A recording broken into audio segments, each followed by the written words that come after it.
in a new age world.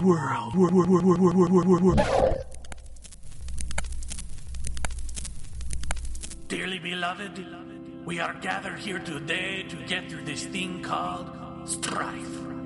Eclectic word, strife, it means something stressful, something kind of ouchy, something that hurts. But I'm here to tell you, there is something else. Paratopia.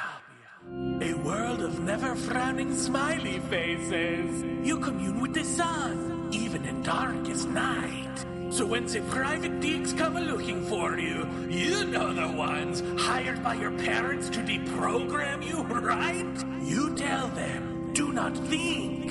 You tell them, you're already home. And if the man remains on your case, punch him in the face. Might as well, he already thinks you're crazy.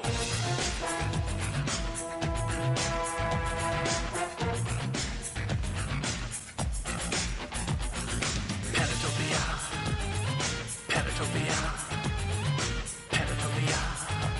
But the world is watching with their ears.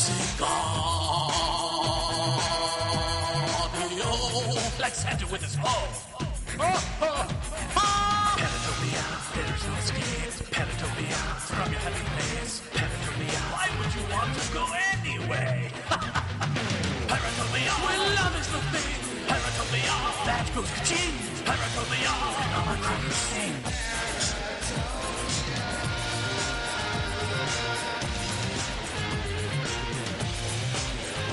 Yeah, this needs a guitar solo.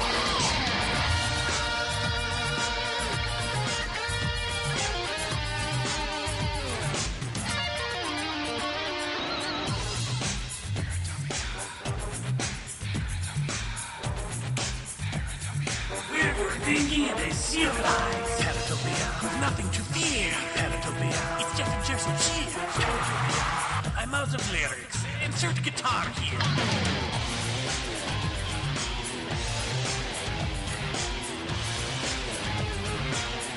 What's better than the radio and almost rhymes with ass? It's our podcast. Not that Paratopia rhymes with ass. Instead, the podcast almost never. Was that extraterrestrial?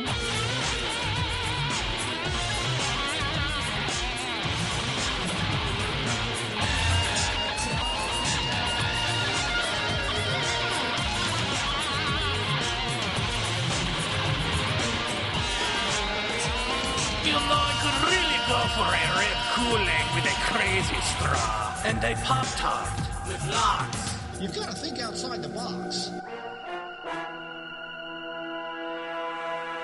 And now a highness.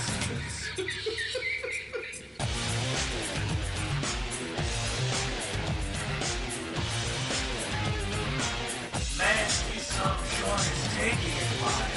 I thought it would be over 2 minutes ago.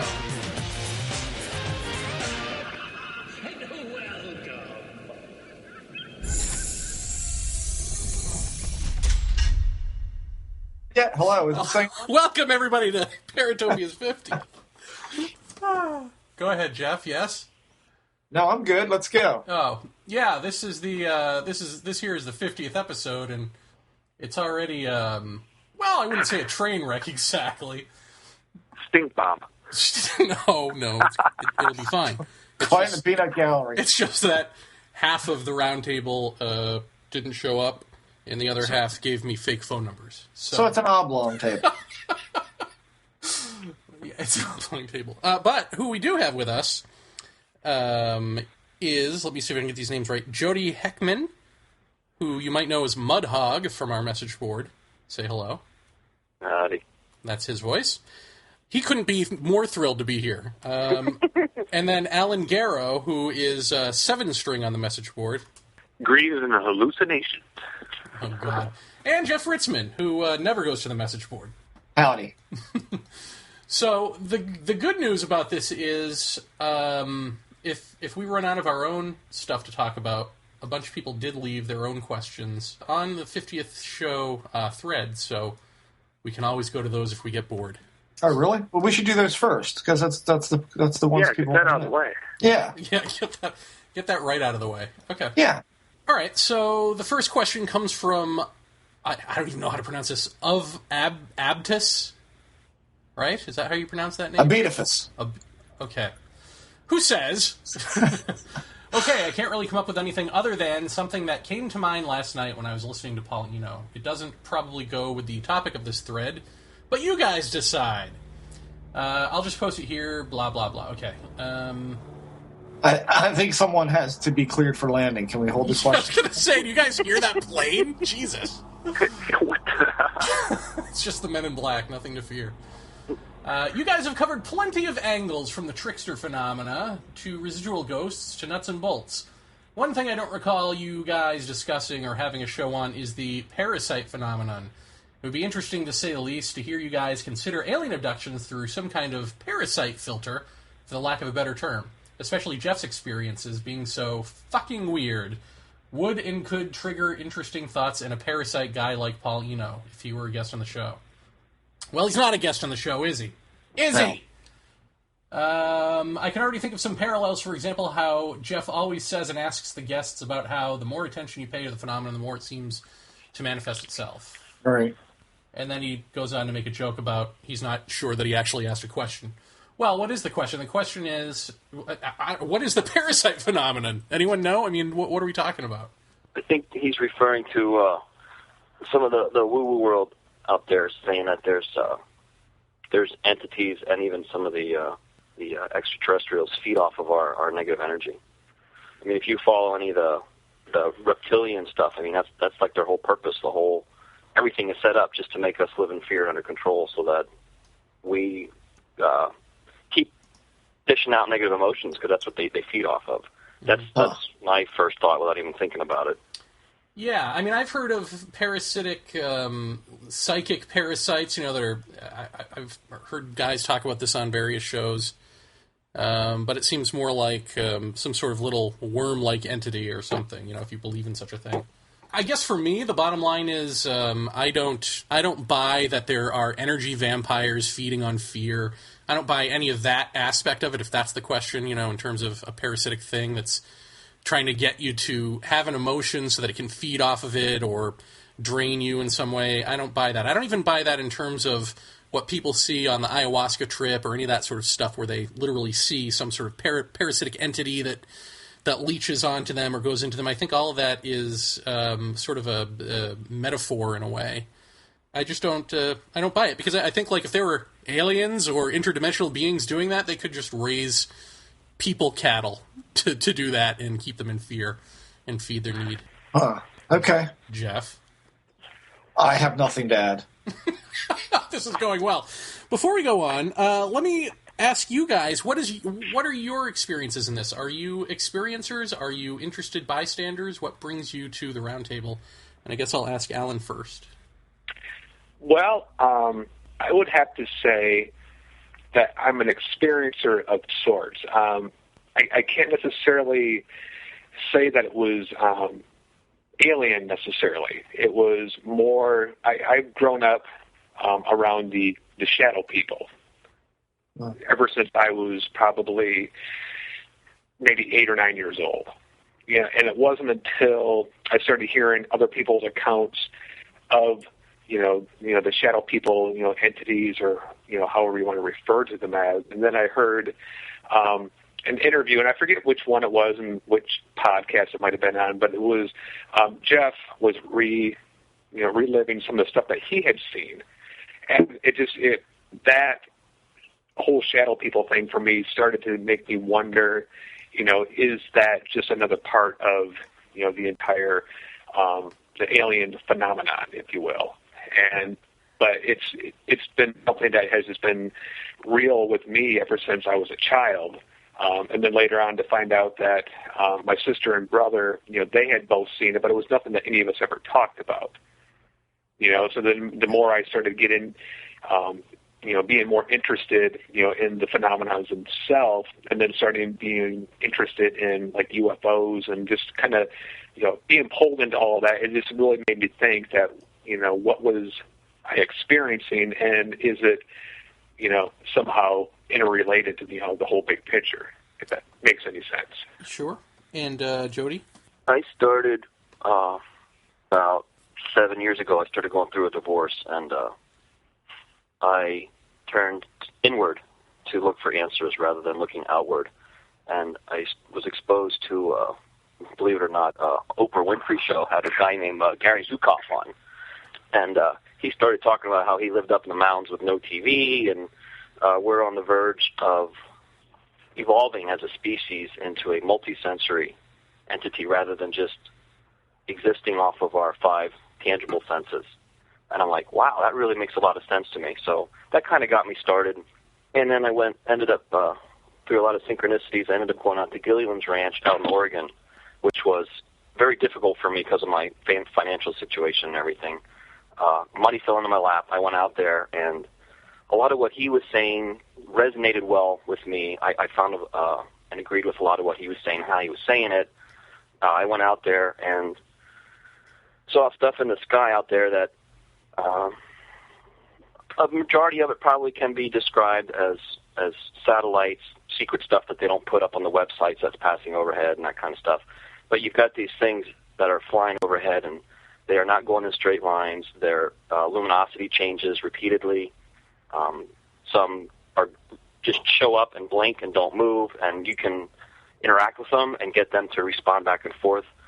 And the first night we were there, we saw 40 things in the sky, and we saw airplanes and we saw meteors, and there's no comparison at all. I've got about 10 hours of flight time under my belt for pilot's license and stuff, and that doesn't make me an expert in the field at all, but I can tell the difference between an airplane and what's not. So I saw things out there that I couldn't explain, and didn't have any super woo-woo, fantastic, life-altering events other than I believed in ETs and went out there and saw some stuff that fit my belief system, that there's something else out there. And then we came home, and my sister and I live across the street from each other. We were over at her house with about a dozen people, goofing off, sky watching, we call it. And the one evening we saw 2 things that flew over our head at 100 feet, made absolutely no noise at all, didn't appear to be illuminated with any type of like a light, had a power source to it, but they appeared to be, I believe Jeff was saying how the O'Hare incident, it had like gnats, I believe you said. Yeah. Mm-hmm. That's what these things appeared to be full of, and one was gray and one was orange. Mm-hmm. And then my sister's like, everybody write down what you saw, because this is really incredible and nobody wants to forget. Everybody wrote down something different. And yeah. I was like, wow, we all perceive differently. We all have different experiences. We all have different filters. We don't see with our eyes, we see with our brains. So whatever happened was individual to every person, even though it was a collective group experience. Mm-hmm. Which just reinforces to me that there's something else going on that warrants more investigation, that science is either suppressing or not looking into because they can't explain it, so they don't want to try. I've had an apartment building for a couple of years that was, I'm going to say, haunted. 2 ghost hunters, psychics in the area came in at 2 different times and gave us exactly the same story, which just reinforced to me to give the story some more credibility. One of the people that built the building, 3 brothers built it. One of them died in it. Both of them picked up on that right away. It's got 2 commercial units and 4 residential units. People reported seeing apparitions. The one side was a coffee shop, and the one kid was working late at night. Nobody else was around. And he's cleaning the tables, and the radio just goes dead silent. No static, just completely dead. He turns around and looks at the radio, and there's like a 3-foot misty cloud floating through the room. He dropped everything, ran out of the building, never came back again. And I'm engaged right now to a girl that has 4 children, and one of them is premenstrual. And there's just all kinds of crazy stuff going on in the house. Sure. And I'm not super educated, knowledgeable, or experienced, but it just popped into my head. It's because of her hormonal imbalance. It's actually her own energy that's manifesting, because it is a confusing time for her. She's doing whatever. I mean, my girlfriend calls me at 2 o'clock in the morning, like crying, scared that it sounds like somebody is slamming themselves into her closet door while the daughter stays sleeping. And we sit and watch TV, and we see black shadows shoot across the doorway and stuff like that, and footsteps and all this stuff. And I've been going to meditations and do yoga, and I got certified in Reiki. I'm a paramedic, by the way, for about 10 years now, and I actually got a bachelor's in nursing after getting out of the service and realized I cannot work in a hospital. They treat people like cattle, and I just morally couldn't continue to do that kind of job. And longer being a paramedic, I started to realize how Western medicine is completely profit motivated. It wants to cure nothing. It wants to treat everything. So I started exploring acupuncture, chiropractic medicine. I'm kind of just a mild level experiencer, but I'm gathering information to set up my belief system. And I think one thing that I've only been listening to you guys for a little while, and I'm going back through and listening to all the old podcasts and stuff, but I really respect your perspective on things of taking a step back and trying to understand why all this is going on, and not so much explaining the finite details of it, which is what I see a lot of the people trying to do, but look at the whole experience and say what's going on, and accepting that we all have different experiences and there's different possibilities and there's different answers and that kind of stuff. Mm-hmm. Yeah. What do you think fiance's daughter, why do you think her and not, say, my sister? I mean, what was it about her coming into womanhood that caused paranormal activity? Any idea? I have no idea. One of the girls is 4 years old, and for months and months and months, she's been talking about playing with two friends, Punchy and Sally. So my girlfriend's name's Sherry. So Sherry and I are like, okay, Punchy and Sally, all right, they're friends from preschool or whatever. Well, last week she goes, well, Punchy died because he had a toy stuck in his throat, and Sally died because she was sick. And there's a theory out there that kids can see things until they're taught to not see things. I'm not sure if I believe that or not. But so rather than discredit it, I said to her, do they scare you? Are they dead? Are they happy? Do they live around here? And I was getting some information out of her, but she's only 4, so it's kind of hard. But really interesting. So wait a minute, she's 4? Yeah. That's premenstrual? No. The 4-year-old has the two friends that she sees that one died from having a premenstrual one, 11. And I don't know. As soon as she told me what was going on, it popped in my head, and I don't know. I just spoke it because it was there. And we both go to a holistic center. We go there for the lady taught me my Reiki stuff, and I go there once in a while for group meditation. And Sherry called her up, and the first words out of her mouth were, "She's premenstrual, and that's why it's happening." So it just reinforced it. Very interesting. That is interesting. May I interject with something to add on to that? Because that reminded me, I have a niece, and I think she is, I'm going to go with like 11 to 12 years old right now. And she was, when she was born, she was one of those children that were you could tell there was something about her. We all thought that she was an old soul. And I had told my sister from the beginning, I said, when you do have children, I said, do not, don't let them grow up too fast. Let them be children, because, for my own selfish reasons, I know that children can see things because they don't know that they're not supposed to. And I explained that to my sister, and she said, well, that makes a lot of sense, because, again, we went back on when we were children and when we were growing up, things that we didn't talk about that we then later talked about as far as, like entities that we would see, the shadow people. I mean, all this stuff that just went on that it was just part of growing up in northern Michigan. It was just normal for us.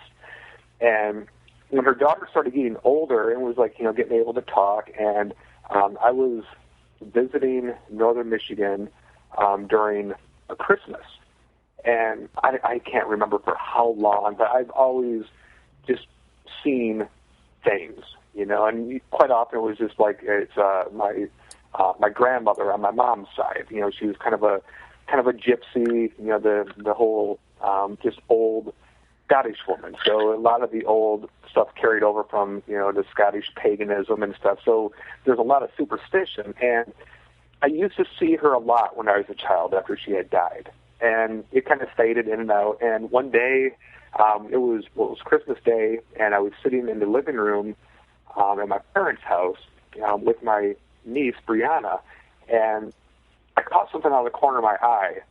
And again, you get used to seeing this stuff, and I kind of glanced over and looked back because I was talking with her. She had glanced over at the same time that I did, and she just had that look in her eye. And I had asked her, I said, "Did you just see something?" And she just smiled. She goes, "Maybe. What did you see?" I was like, "It doesn't matter. I mean, you tell me." And she goes, "Well, I saw Grandma." That's going to sound crazy. And then she started trying to, quantify what it was and say, "Well, no, you wouldn't get it." I'm like, "Yeah, it's." I said, "Which grandma was it?" And she had told me that it was our grandma Merritt. And my grandma Merritt had died when I was probably 6 or 7 years old. So, I mean, this has been 30-plus years. She's never met the woman.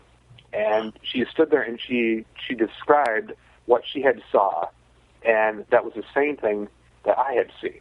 And it was that moment that I kind of, it was a qualifying moment for me to know that my niece wasn't just saying it, but she actually saw the same thing that I did. And then when I called my mom over, I said, you need to hear what Brianna has to say. And she had told my mom, and my mom, a little skeptical, but she's been around us weird kids long enough to know that, there's some validity to it. And she goes, "Well, what exactly was, Grandma wearing?" And she explained that my grandma used to wear these, I don't know, like the grandma moo-moo things. It's just a long, straight dress. And she always had always wore this blue checkered apron. And Brianna described that to her to a T, and even explained, what her glasses looked like, and that she had seen her before up close, and that there was tape on her glasses. I had forgotten that detail, and my mother started crying. And as we had talked about it, she had explained to me that, what had happened and how the glasses that had been broken. And when my mom was growing up, they were there was 11 children in the family, so obviously money was pretty tight. And when glasses got broken or stuff like that, it just got taped together or glued. So it was pretty crazy, to hear that. And she is still like that to this day. She can still, she sees things, and she converses with her, imaginary friends, which, I do question whether they are actually imaginary or not. But I haven't been around her for probably, it's been about 4 years since I've last seen her. This just in, Bunny Girl, Deirdre O'Lavery, just came online. Do we want to let her into the conversation? Absolutely. Oh, absolutely. Thumbs up. This is Tim Banal from Banal of America, and you're listening to fucking Paratopia and shit, dude. Deirdre? Hi, Jeremy. How are you? Good, how are you? Not too bad. Paratopia, Bunny Girl, whose real name is Deirdre O'Lavery. Right? Irish? That's right. You can't really go wrong with the O apostrophe. It's pretty much Irish or a mistake. You'd be surprised how many people fuck that up. She's kindly joined us here, so the Roundtable... It's the first F-bomb of the 50th episode. The first F-bomb? Yeah. Okay, on with the show. Jeff, you have better things to do. Damn! All right, on with the show. Core 1065 writes... Deirdre, by the way, we're going down the list of things people have written for us to comment on. Anyone who has odd or paranormal events has a watershed moment. Before the watershed event, they have plausible deniability. They can blame it on sleep problems, stress, hallucinations, etc., but they have an event so bizarre that they can no longer live under their safety blanket. If I may ask, what is the Roundtable's individual watershed moments? Deirdre, we just went down the list here, and these two jamokes gave us their background. Do you have a background in the paranormal, or are you just an interested bystander? I'm just interested bystander, I guess. So you have no watershed moment, is what you're telling me? No, not really. Excellent. That makes this question go easier. Jody, watershed moment? I think I shared most of my stuff already. I'm so laid back and easygoing, like from being a paramedic. I don't get excited about too much. So, I mean, if something happens, I throw that into my toolbox of cool stuff, and I just keep doing what I'm doing because the sun's going to come up tomorrow, and I still got to pay taxes. So. All right, and Alan? Watershed. Now, are we going to dabble at all into the cryptozoology stuff? Well, we can if we want. It's just saying, what is the first event that you've ever had where it was like, okay, this I can't deny. Well, now I'm out of my own sense of reality. Oh, okay, yeah. I guess that's more paranormal because strange shit that I've seen growing up in Northern Michigan maybe doesn't necessarily qualify as paranormal. I guess if I wanted to lump the Watershed in along with kind of a confirmation beyond the last one that I had talked about, we had. I'm currently going through a separation, so I've been relocated. But prior to being relocated, I lived closer into Nashville, and we had a series of events that happened over a period of about, probably about a week, I guess. And it had started with a simple conversation that my former wife and I were having downstairs, just talking about, growing up and, the shadow people thing had gotten brought up, and then just seeing things, catch yourself out of the corner of our eyes. And as we were talking, we both saw this light shoot across the room that went completely opposite of any windows. So rule out, vehicles out in the apartment's parking lot. And again, I'm used to seeing stuff. So when I saw that, I kind of glanced up and continued on.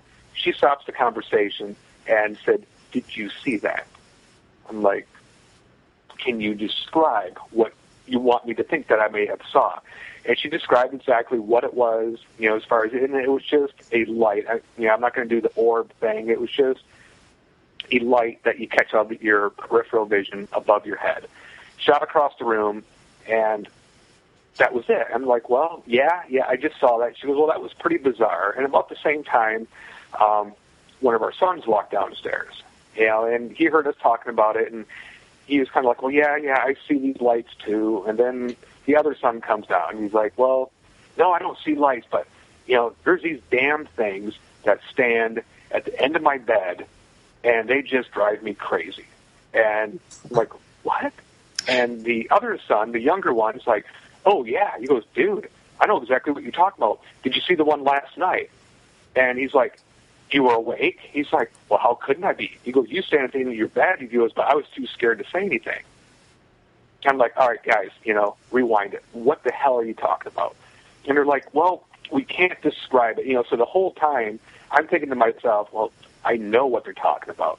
I looked at my wife, and she just had that knowing look in her eye, but we just listened because we didn't want to, dilute their stories any. And, Chris, the oldest, he's like, yeah, it stands at the end of my bed, and it just stares at me. And I'm like, okay, well, a little bit more. And he goes, I can't move. He goes, when I see it there, I cannot move. He goes, the last time I tried to move, it moved along the side of the bed, and it sat on my chest. And I couldn't get up. And the youngest then goes, well, was that a couple of weeks ago? And they're just talking, as a matter of fact. It's like standing in the line at the grocery store, and choosing your pack of gum, the way that they were talking about it. And he's like, well, yeah, I saw it there. He goes, I was going to get up, but he goes, I'd have to walk past your bed. He goes, and it looked at me. He goes, there ain't no way in hell I was going to get up. He goes, I love you, brother, but I wasn't going to get up. I was like, all right, guys, I said, can you see through these things? They're like, well, yeah, kind of. And then at that point, that's when we all started talking about it. I had explained, what I had been seeing and how I've had them in my room. I've had them in the corner of the room to where I could actually see it. I don't want to say they're like tentacles, but it's almost like fabric coming off of the shadow itself that would like envelop the entire room. Well, the oldest had seen something similar to that. And, so we continued to talk. And then Amy, my wife at the time, she's like, well, those were the things that she used to go through when she was a child. She used to talk about, waking up, feeling a dark presence on her and then not being able to see, anything in front of her, but being able to see, maybe a light coming through the door to her left and maybe an alarm clock on the right-hand side, but never being able to see anything in front of her and being so scared that she couldn't move, couldn't scream, couldn't sit up or do anything, and always felt like it was something holding her shoulders down. And it was that moment, that night that, it was like all of us were talking about it, and then it just kind of became sort of a matter-of-fact thing with all of us. And we've continued to see them up until I left the house about the 16th of December. But about 3 days before that, I had seen it, and I went back to pick up some more stuff last week and talking to Chris, and he's like, yeah, it's back, but it pretty much just stays in the corner of the room. It hasn't been the same because the other son has been, away with his biological father. So he thinks that he's just standing over there waiting for him. Pretty crazy. Jeff, watershed moment. Mine? Wow. Birth? No, I think it would probably be the event I've talked about a lot, which is the one with Lisa and I up in the country in the truck. I think that would probably be, I don't know if you could call that watershed, but it was certainly the one that kicked off my adulthood into this, I suppose. Probably, probably for the most part, it's what kind of kicked me into gear to start looking closer at my own stuff, because I wasn't particularly enthralled nor fascinated with the whole abduction experience as it was flooding out in the media at the time.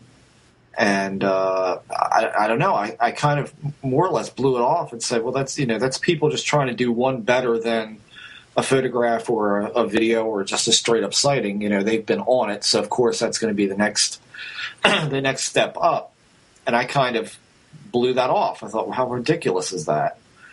And of course, when we had that experience up there, when I first met my research partner, he said to me, I want you to sit down and write down every strange thing in your life that you can't explain. And well, there you are. There's the watershed.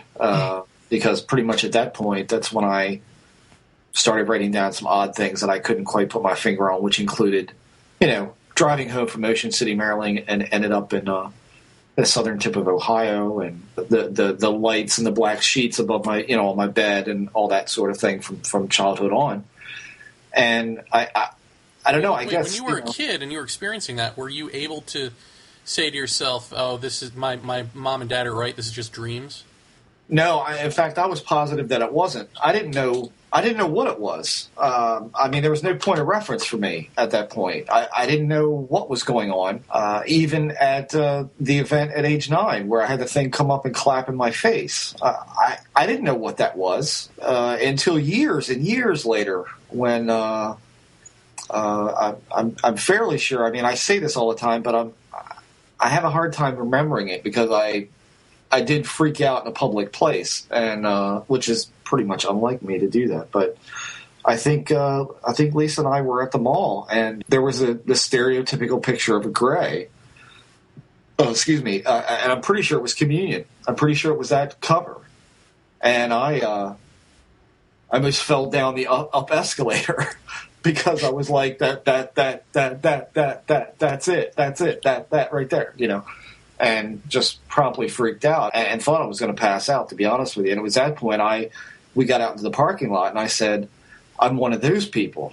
You don't get it. I'm one of those people. And it wasn't until we got home that Lisa said, you've seen something that looked like that? And I said, yeah, I was 9 years old. I saw that.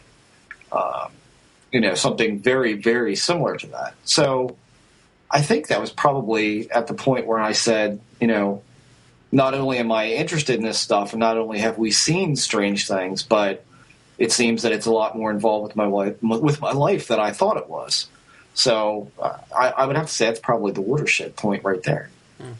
I guess for me, obviously, the big UFO sighting in 8th grade, and that had all the synchronicities with it that made it felt like a sort of prearranged thing. So that was not only is this strange event happening, but it's all controlled, and so your life is not going to be the same again kind of thing. And then I had another watershed moment, which was when that when I just went silent and this energy starts moving the body around, and it's like, okay, now you've got the second operating system that's not your will inside your body. Well, that's, again, your life is not going to be the same again after this, you know. So I think one for childhood and one for adulthood.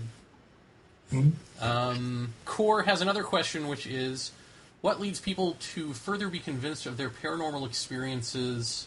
I'm dealing with grammar here. Are connective threads with other people's experiences?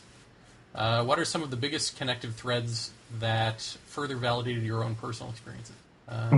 What leads people to further be convinced? Well, I guess he's asking, convinced that there are connective threads between people's experiences, and what are the connective threads that validate ours? Well, let me ask Deirdre, as an outside listener, of the various things that we've tried to say, there seem to be connective threads regarding our experiences, or just the paranormal in general, with, you know, DMT, or, you know, ghosts and aliens, all that stuff. What do you find valid in all of that? Is there anything that rings true there, or do you think that these are all separate issues?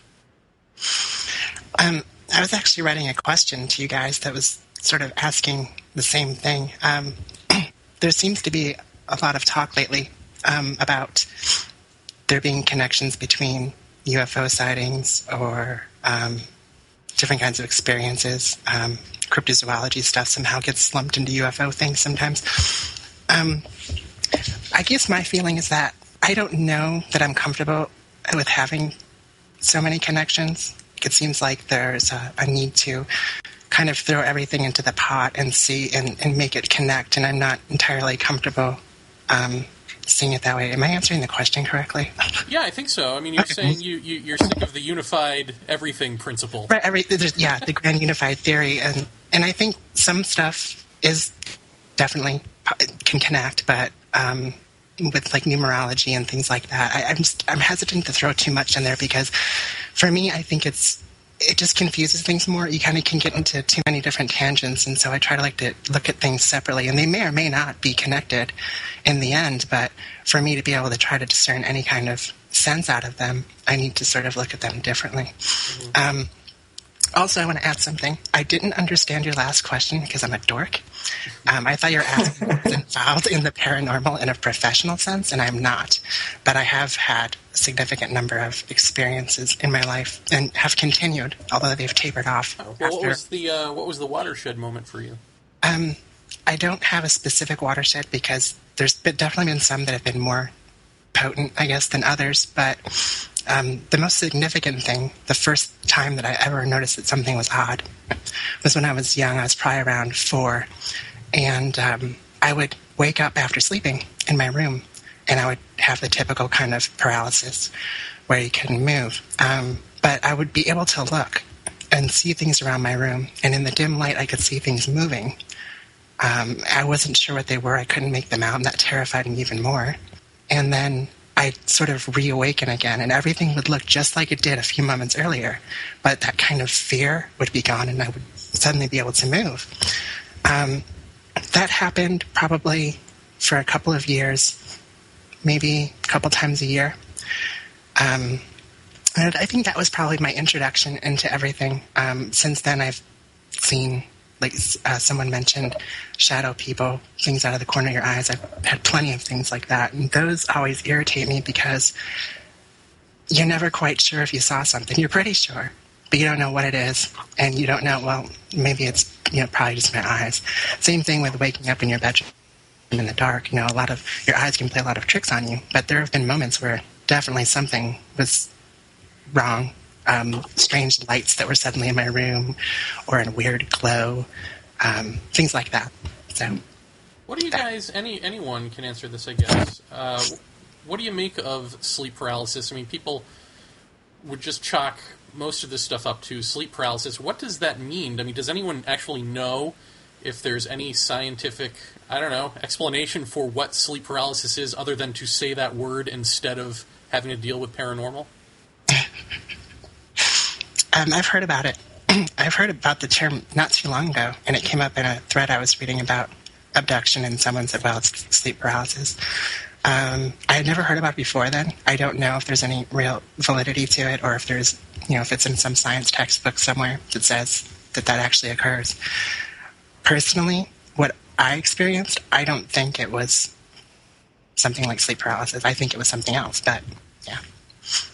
Yeah, I just wonder if it just seems like the definitions are real flimsy. It's like, oh, it's sleep paralysis. So what happens? You're paralyzed for a few seconds, you feel fear, you hallucinate something, and then it goes away, and voila, you think you've been in contact with some sort of entity. But just explaining the components to a recipe and then saying, voila, that's the end result. Well, no, those are actually the components of...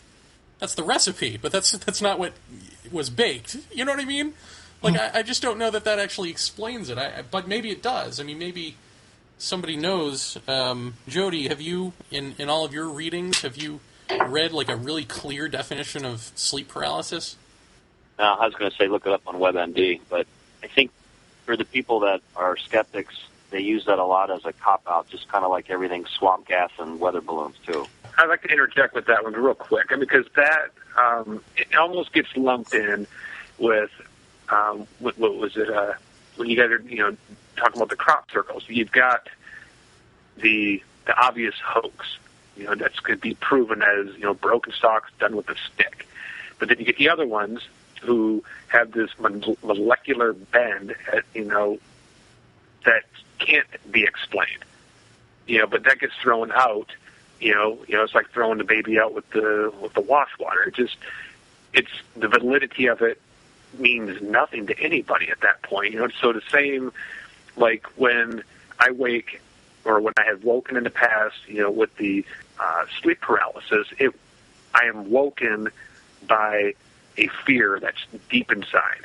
And when I open my eyes, generally, I see something first. And before I even have a chance to react, it is on my chest.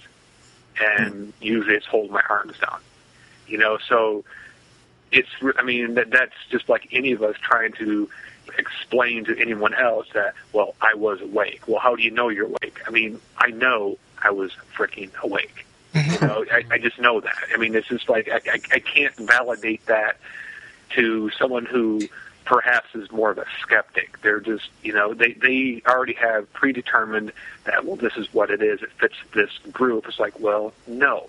Until you've woken with this fear of having something stare. And that's, anyone who listens to this who is a parent, they know when a child is sick. Can it be proven scientifically? Not necessarily. I know when one of our boys were sick and they walk into our room.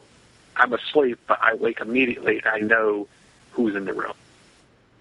So it can't be explained. But when that's happening and you wake because you feel something staring at you, and then when you open your eyes, it's not one of your kids.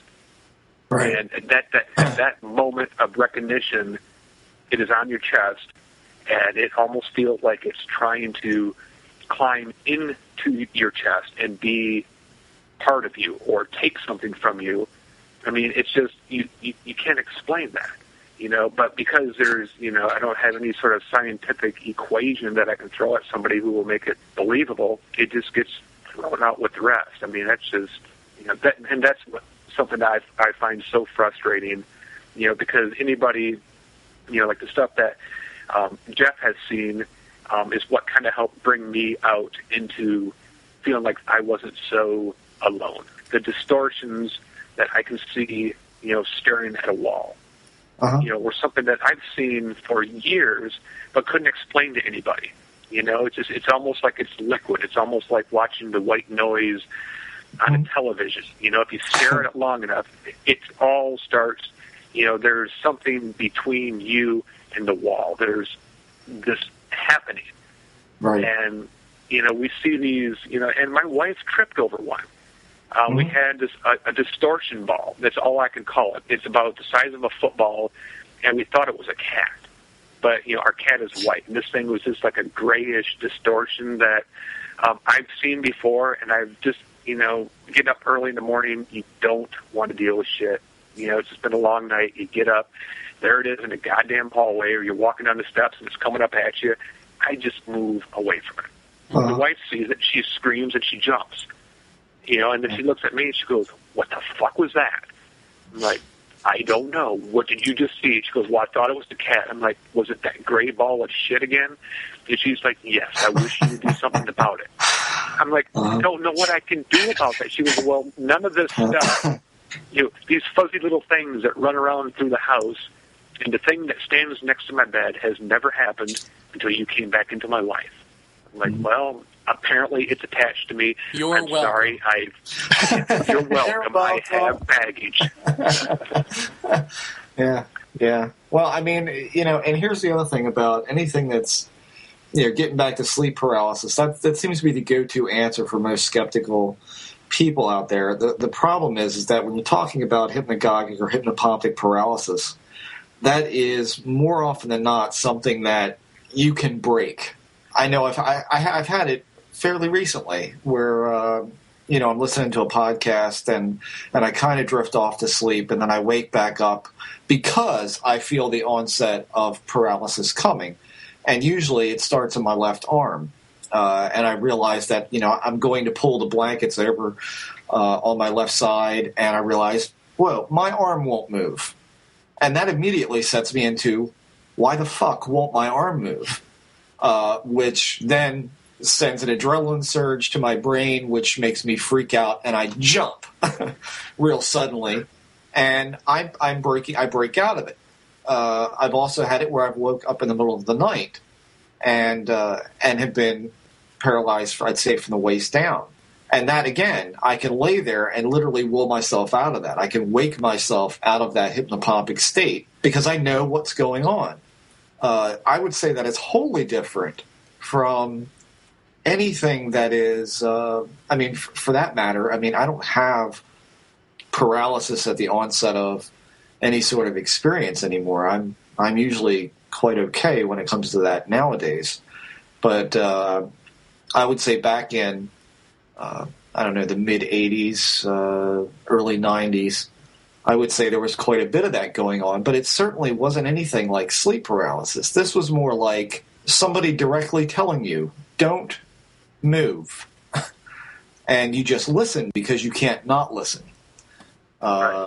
I don't think it has anything to do with that. I kind of think back to when my son was born. We were, my wife and I both were very concerned with what was going on in the house and outside the house at the time when he was born in 92. And I remember that, and I probably haven't talked about this stuff before, but somebody mentioned the distortions in the air. I used to see those as humps, small, arcs, if you will, that are really visible in corners more than anywhere else. I noticed over the years that more often than not, they were in corners of the room, moving towards corners of the room or out of corners of the room. Did you ever find them, Jeff, to be sharper through your peripheral vision or your direct vision? No, direct, definitely. Okay. Although I see more peripherally these days than I used to. I haven't seen the humps in the air in quite some time. And those usually would be accompanied with some sort of light phenomena of some sort that most people who visited the house at one time or another saw. But my research partner, when I began telling him about these, he had said to me, you should try to think something at them. And then that happened. I did that. And I did that actually at work. I was at work alone. My dad had gone up to get lunch, and we worked in the same building. So I was alone, and I saw one essentially floating up near the ceiling. And I worked in it was probably a 20, 25 foot tall ceiling in this shop that I worked in. And I saw what looked like a very thin person in which the light that was on it was not reflective of the light that should be from the environment that I was in. It seemed like it was a separate light source that I couldn't see. And when I thought something to it, I definitively heard something back, which is shocking. You hear a voice in your head anytime you are thinking about someone or you're thinking about work or you're laying in bed at night thinking to yourself, but to hear something else in there that's not you is startling. Crazy. I mean, it's frightening. And that went on, I would say, for a good couple of weeks. And at the point that, I told my wife, I said, I think things at these things, and I hear someone. And she said, well, do you see any now? And I saw them all the time. I mean, this was not like an isolated event. They were around all the time. And she said to me, well, I'm going to think something, and I want you to tell me what you hear back. That's really the test, isn't it? I said, well, yeah, let's do that. And so she thought something, and she says, okay, I'm done. And before she got those words out, I said, we would never let anything happen to him. He's very important to us. And she started crying, and she said she wanted to know if they were there for my son, and were they going to hurt him. And so at that point, I knew that something was going on with him. I think probably a couple of nights later, I went to go into his baby room to check on him. He was still in the crib, and there was someone bent over the crib. I could see clearly in the light that was coming in from outside. There was someone there, and he was cooing and oohing and ahhing, and not crying, but seemed happy. And I guess the only way really to explain it is that I don't remember it looking up at me. I don't even remember it moving, to be honest with you. I saw maybe a shoulder and an arm move back and forth inside the crib. That was the most definitive thing that I could see. But then I got, and it's very hard to explain, that there's no voice and there's no face to, I mean, we communicate through the face and through the voice, and that's how we determine anger and happiness and all these things. I don't know how to accurately really describe how it conveyed this, but it was almost like through gnashed teeth that it would say, go out and sit down. And it wasn't go out and sit down. It was go out and sit down, that kind of thing. And so I turned around, I went out and sat down. What else am I going to do? Right. And so, when you tell somebody something like that, who's a skeptic, they don't know where to go. And the first thing that comes to mind is, well, you were in a hypnopompic state. You probably didn't even go into your son's room. You were probably asleep in the chair the whole time, which I know just simply wasn't true. So I think not only are we as the people involved in looking into these things and talking about them, finding that the skeptics' arguments are falling a little flat. I think that, judging by what I've seen on Larry King the past couple of weeks with the life after death or NDE experiences that people have had, science is now finding these skeptical excuses a little flat. I think science is slowly starting to come around to seeing a bigger picture here and maybe not being quite as dismissive as they have been in the past. I think maybe part of that with the science is just that now that I don't know a lot about it, but it's the quantum physics are starting to be more and more, you're hearing a lot more about it. So there's a lot more into that, and I think a lot of that a lot more closely relates and opens up a lot of doors for, the paranormal to kind of eke its way in there, because it does open possibilities for things that, Newtonian science just didn't, allow to happen. Yeah. Well, I mean, there might be some hope for us. Well, I tell you, something else that's come to mind in, the past couple of weeks is that, a lot of people want to really down a lot of the paranormal TV that's on these days, and a lot of it is garbage, let's admit that.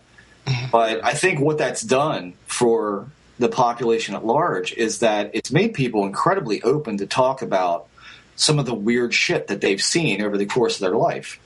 Oh, absolutely. I know a couple of people, I'm pretty close with that. 5 years ago, there's no way they would have entertained talking about something like this. Whether it be a ghost or aliens or UFOs or any of that sort of thing. Now, all of a sudden, this is like a common course of conversation at Christmas dinner or, at a family get-together. The topic will often turn to, hey, did you watch Ghost Hunters last week? Oh, sure. I think a lot of that has opened up a lot of doors for that. So in a way, I have to say it's a good thing. And then, like you say, the quantum physics stuff is genuinely putting a weird bend on a lot of things that now I think a lot of scientists are starting to go, Yeah. maybe? Well, yeah, because they're seeing that themselves, that the quantum physics theories are kind of paranormal in themselves. You know? Oh, yeah. It's a lot of shit that's written down on paper that, you know, okay, so the mathematicians can agree, but, you know, for the layman, it's just like, well, that's not too far of a stretch. And then, like you're saying, you know, with all the stuff that's paranormal on TV, I mean, I used to get pissed about it, you know, because there were certain shows. I mean, I watch UFO Hunters. You know, I enjoyed watching. I was able to separate the Hollywood from the truth and, you know, and see it for what it was. And I liked to see it just because it was something different, you know. And then even, God, what is that one? Ghost Adventures. My God, that thing is it's a train wreck, you know. But the funny thing is that you can use that to help, you know, for me anyway, to gain some leverage, because I can use, you know, I brought that up when it first came out. The first couple episodes, like, well, Zach is definitely a tool, but he was getting something. Now, again, that whether, you know, you take it as, you know, that's just a Hollywood twist, or was he really getting stuff? I mean, I don't know. I'm not the editor, but it appeared that I was seeing stuff that made me think. It was like, well, it's not a whole lot different than what I've seen. And then for people on the outside of that who aren't too interested in it, who see it and go, wow, that's some crazy shit. And then it reminds them, and then they start talking about things that happened to him. You know, I worked in a shop with, 12 guitar techs. So we're talking artistic types who are open to just about anything. And God, some of the conversations we couldn't even air the conversations on Paratopia. Right. You know, but I'll bring up stuff, and like with one guy, he's like, he watches the same stuff I do. I said, did you catch that episode? And he's like, yeah, I did. And next thing you know, everyone else is making comments, and then someone's like, you know what, dude, that's crazy, because I remember growing up when I was a kid, and you just start hearing the stories, and it just it makes you think. It's like, everyone has seen this. Yeah. But most dismissed it, and, I think it's starting to come around, and, where it's going to go, maybe that's going to be 2012 for us, and it's all over. I don't know. But, yeah. Christ almighty. Everyone comes to realization that this shit is real, and that's it, the end of the world, and Jeremy goes out talking about Avatar. Well, let me interrupt here and just say that Rosco has emailed me his real phone number. Should I call him, or has his ship sailed? We should probably put a voice voice to the name, because I want to know who's been putting all this gross shit up on the website that I can't even seem to keep up with. All right. Let's see if he's disgusting on the phone. Hey there. This is Dr. Richard Boylan, and when I'm not hot tubbing with people I've convinced are alien abductees or getting massaged by the suction cup fingertips of the Martians to whom I'm ambassador, I listen to Paratopia. And you should too. Kid, seriously, this is not a kiddie pool. Stop pissing. Stop! Paratopia, Rosco, whose real name is John Rouse, but you know him as Rosco on the message board, has kindly joined us, so the roundtable grows rounder. Rosco, thank you very much. Do you prefer Rosco or John in everyday conversation? John is fine. Yeah, I can. Yeah, as long as we're not in court. John Rouse is the name on my birth certificate, and that's a legal fiction that I don't identify with in court. That's you've seen a lot of court dates in your day, have you? Only a court of public opinion, my friend. It's not judges in traffic court.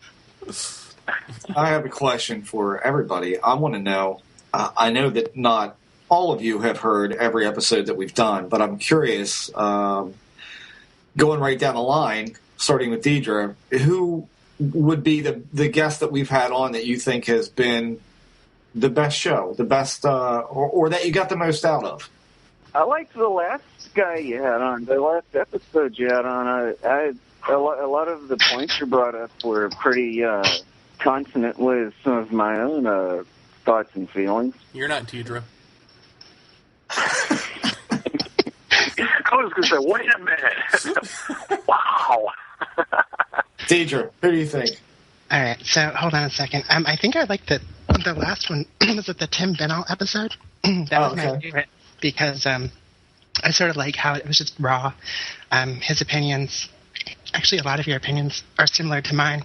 I know that there wasn't really a structure, and everyone kind of just going for it, and that's my favorite sort of setup for discussions. Beyond that, I think, believe it or not, Nancy Burns, because it was interesting to get her take on everything. You know, my personal opinions of her husband aside. It was touching to see, you know, especially her concern for how, you know, her husband is treated, and kind of give it, you know, a little bit of insight into the Burns family. So I like that one. Yeah. Rosco, did you mean Greg Sams, the Son of God guy? Yeah, the guy. I didn't see on the comments on it, but that's a quote from Crowley that synchronistically turned up on me today, and where he says something along the line that all ye are stars. Like that's the ultimate point of conscious evolution, is to become a star. Mm-hmm. Jody, what about you? I listened to the Gregory Sam's at work, and I couldn't really pay attention to him. I definitely want to go back and listen to him because I'm of the camp that the sun is conscious and affects a lot of what we do. I went back and listened to the Lakota perspective. The more I go on, the more I start finding myself connecting with what the indigenous cultures of the earth are saying, which is how we've strayed away from a lot of how they operate. I think a lot of people, mainstream-wise, look down at them because they were, quote, primitive, but I really respect the connection that they have to each other and to the earth. Mm-hmm. I like the medium. Was her name Lane Crosby? Mm-hmm. Uh-huh. The one that could see your kid sitting in the corner with the green shirt. Yeah. I got a lot from that one, too. I thought that was pretty cool. But yeah. I'm kind of going backwards and listening to everything because I've only been around for about 2 or 3 weeks, but I love everything. I like it all. Oh, great. Sweet. Job well done, Jeff. Thank you. Okay, Alan? Who was that one douchebag that you guys fried? Oh, wait a minute. That's never mind. Co-host, and I'm right here. Oops, that was a different one. God, you know, I've been on board with you guys since day one. I don't think there's a single one that I haven't liked, but I think the one that's probably left the most impression was, what was it, episode 38 with, was it Tiokasin Ghost Horse? Tiokasin, right. Tiokasin, there you go. Yeah, that was a huge perspective. Growing up in northern Michigan, being around a lot of, the Chippewas, and I have attended quite a few of the powwows, if you will, and had the honor to spend plenty of time with some of the elders, and it's an amazing perspective that the Native Americans have on our culture. It's just it's phenomenal, and to hear his what they're saying. I mean, it can be easily dismissed by the naive, by anybody who's ever walked any sort of spiritual path. That guy's the real deal. Mm-hmm. Absolutely. Yeah, well, you guys are in luck because we're interviewing Barbara Three Crow about the Kogi, so that'll be coming up soon. Well, that's about time. That's been going on for a while, hasn't it? Yeah. As far as your relationship with them? Yeah, that's well, cool. Yeah, my relationship, her relationship, really. I don't really have one. Yeah, I'm looking forward to that. Jeff, what did you connect with the most? Oh, Colin Andrews. Really? More so than Dennis McKenna? Yeah. Yeah. I mean, Dennis, I love Dennis. Don't get me wrong. I mean, and talking to him on the phone for like 3 hours one day was like a complete dream come true for me because, I mean, there's a guy who's walked the walk and pretty much walked the walk with Terrence throughout all of their adventures together. So it's great to be able to do that. But I think as neat as that was to talk to him, I think when you get into a conversation with somebody like Colin and the air changes, I think that is when, for me, that that you're getting to something real. You're getting to something really deep, and that for me was the one that set me off. I mean, I really came away from that show not only mildly weirded out, but definitely feeling like what we were talking about was getting closer to the crux of some issue. Whether it's the issue or not, I don't know. Can I buy Val? But it certainly seemed to touch a nerve, and whenever that happens, that's what tends to get me off when it comes to this stuff. I mean, I think Dennis was great, and I would put that at definite second to Colin. Mm-hmm. I think having Whitley Strieber be our first guest, and to have had him be the first guest on Culture Contact, just the fact that he did that twice, was brings a tear to my eye. Well, he's such a hell of a nice guy. I mean, despite the fact that when he came on, he wanted to kill himself. Yeah, well, there was that. But so there's that, and then I think having the Philippe Mora, the director of Communion, on was a trip. But ultimately, I've got to agree. I think Colin Andrews, because it was multidimensional. It was like we had this conversation, and then we had almost sort of outside confirmation that we were having real discussion about something real and important. Yeah. I mean, my back was healed, for Christ's sake. That makes no sense, Is your back still good, Jared? Yeah. I mean, it's not 100%. It was never healed to what it was prior to this energy. I mean, essentially, my back went out when this energy welled up in my body years ago, and it hasn't been the same since then, and it's completely my fault for letting it deteriorate. But for the few weeks prior to this event, I mean, it was, unlivable. I had one of those, heating pads that you wear around like a belt and was on, Advil or whatever. So it went back to completely healed from that perspective, Like I can sit up and I'm fine. But I guess what I'm saying is, knowing me, I'll probably screw it up again. Like, it's not, nothing is, I'm not Superman here. I'm not completely fixed. So, yeah. You just have to have a reoccurring guest about every 6 months to make your back better. Yeah. I know. See what else heals. Well, we're having Colin back on pretty soon, I think. Probably within the next, half dozen episodes, I hope to get him back on. Yeah. And that was a phenomenal conversation. It's interesting. I had my mom listen to it, and she was saying, wow, you can feel the energy. And she said there's something about his voice. There's something about the tone of his voice, or the way just the waver in his voice, the way he speaks. It's brutal honesty. Yeah, there's something about that's that really, does create an energy for her, at least. Yeah. All right, so I guess we'll open it up to you guys if you have any questions for us or for the panel. I have a question. Sure. So this has probably been answered a number of times before, but both of you are very public about your experiences with high strangeness. And so I was wondering what kind of backlash that has had in your personal life, if any, and do you have any, your professional careers too, and do you have any regrets with attaching your names to these fields? those are completely different questions. Go ahead, Jer. Professionally, none. No problems. Personally, not really. I mean, the personal problems would have been there anyway. I think it's just the kind of thing like when you have friends and family who just go, "Oh, that's just Jer," and they ignore it, and then they're confronted with like a movie premiere or the fact that you're writing a book or for a magazine or something. Then it's like, oh, wait, you're really talking about this. You're crazy. Yeah. Well, not even you're crazy, because actually they've all come around to basically saying, I believe you, so I'm going to believe you. As my friend Dan said, I'm going to believe you until I see proof to the contrary, because he knows I'm sane and he knows I'm not lying. So until there's some scientific evidence for some other explanation, he'll believe me. And he's the one, I don't know if any of you have seen the movie, but on the roommate commentary track, I mean, he's the one who's really digging into it the most. So I feel if I can win the hearts and minds of one Dan Mattiza and my mother, Mary Vaeni, I'm doing okay.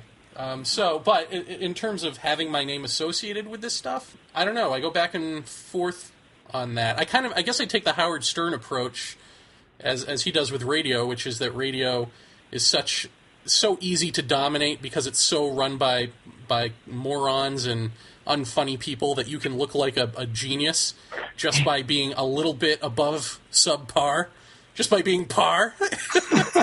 So I in that sense, I feel like I'm helping ufology out just by existing in it. How about that for arrogant?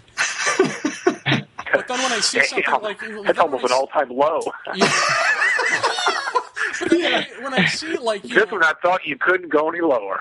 When I go to, like Above Top Secret or, Book of Thoth or any of these message boards that promote such free discussion that people with just no clue how to formulate a question or that just are suckered in by obvious cons. I mean, when I see all of that stuff and I think, my people, that bothers me. So I guess in that sense, yeah, my people. Wow. I think I hear the short bus rolling up. Yeah. Yeah. Well, yeah, for me, not so good. I mean, there's plus and minuses, I'm sure, to everything that you do in this. I look back on all the time that I spent with this crap for 23 years now, and it does kind of make my stomach turn to a certain point when I consider the amount of money that I've spent on, and time really spent on looking at other cases, talking to other people, setting up support groups, and going out on cases. It did destroy my marriage back in 2001 or 2000, and it recovered from that. But that was, I think, a lot of what George Hansen had to say on the program when he came on about the obsessive nature, the notion that the paranormal doesn't respond well to order or to routine, and it's not good for relationships. And I think that's wholly true. Whatever that is, why that is, well, that's not a productive question to ask, is it now? Why?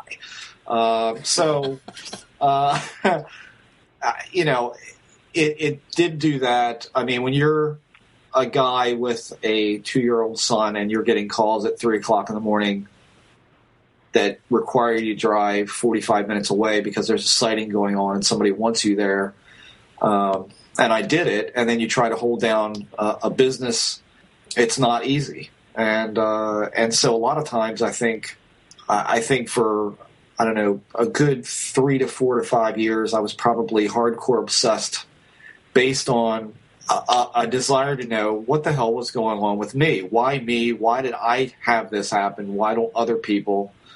I've lost a lot of friends from it, friends that weren't at all interested in it, but saw things in our house, saw things when we would go out. And then, when I would say, look, the reason you see these flashes of light, the reason you see people walking into my bathroom and that aren't there is because X, and I would lay it out for them. And then we wouldn't see them anymore. As far as professionally, I tend to think it hasn't had that big an impact on that, but I will say that there have been times where I've questioned if it has held me back from doing any sort of government work. I know for a fact that it disrupted my wife's work, believe it or not. We really kept, as far as the workplace went, we kept this mum. We did not talk about this. I was not. The internet at this point was fledgling. It was barely any sort of entity at all. I think at this point I was probably working for sightings on AOL. I knew that my wife was going for security clearance, and I went to pick Lisa up from work one day, and he called us both into the office, and he said, Lisa's going for a security clearance.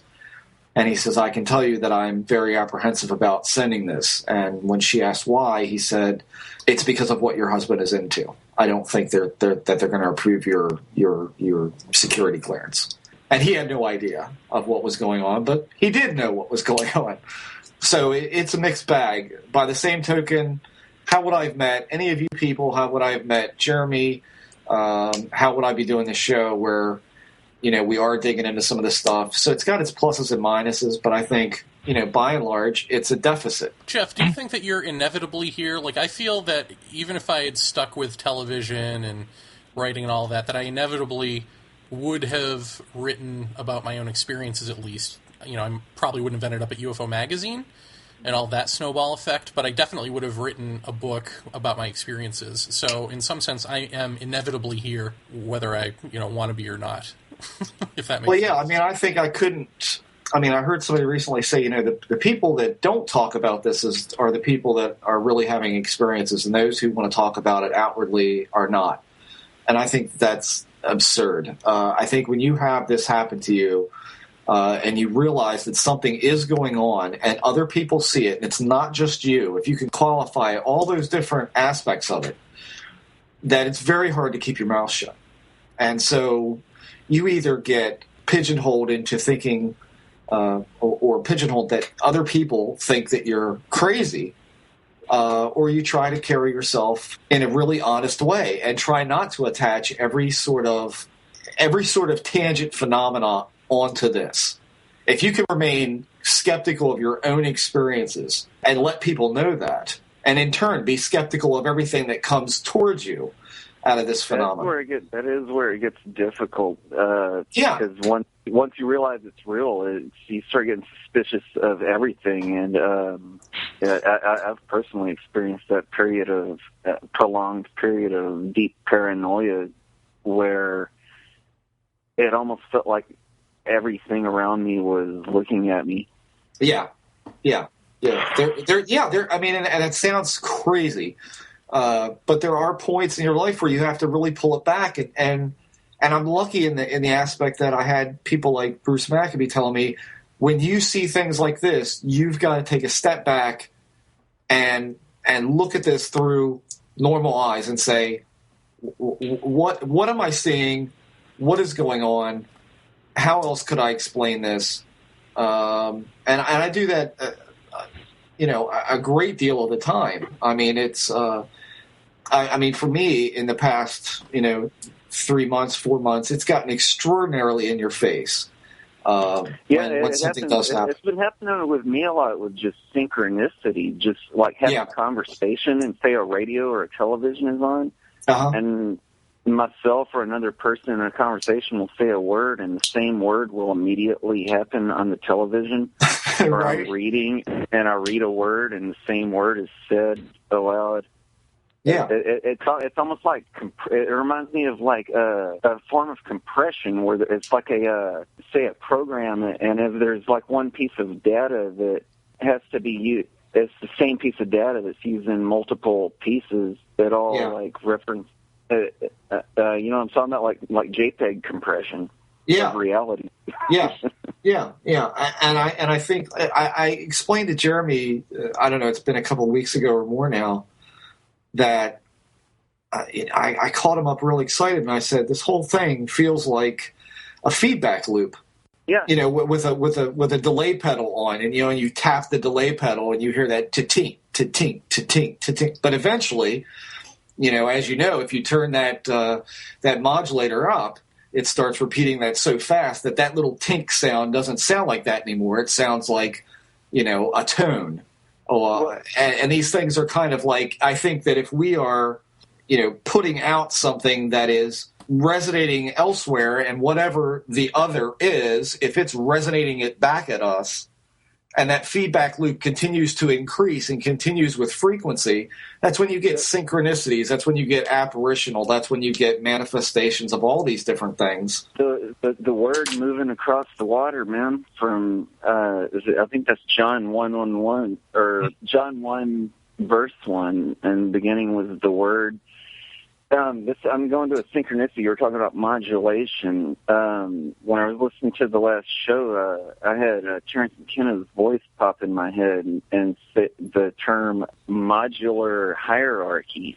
And so I Googled that, and it's a computer programming term. And the most basic block of a computer program is a statement.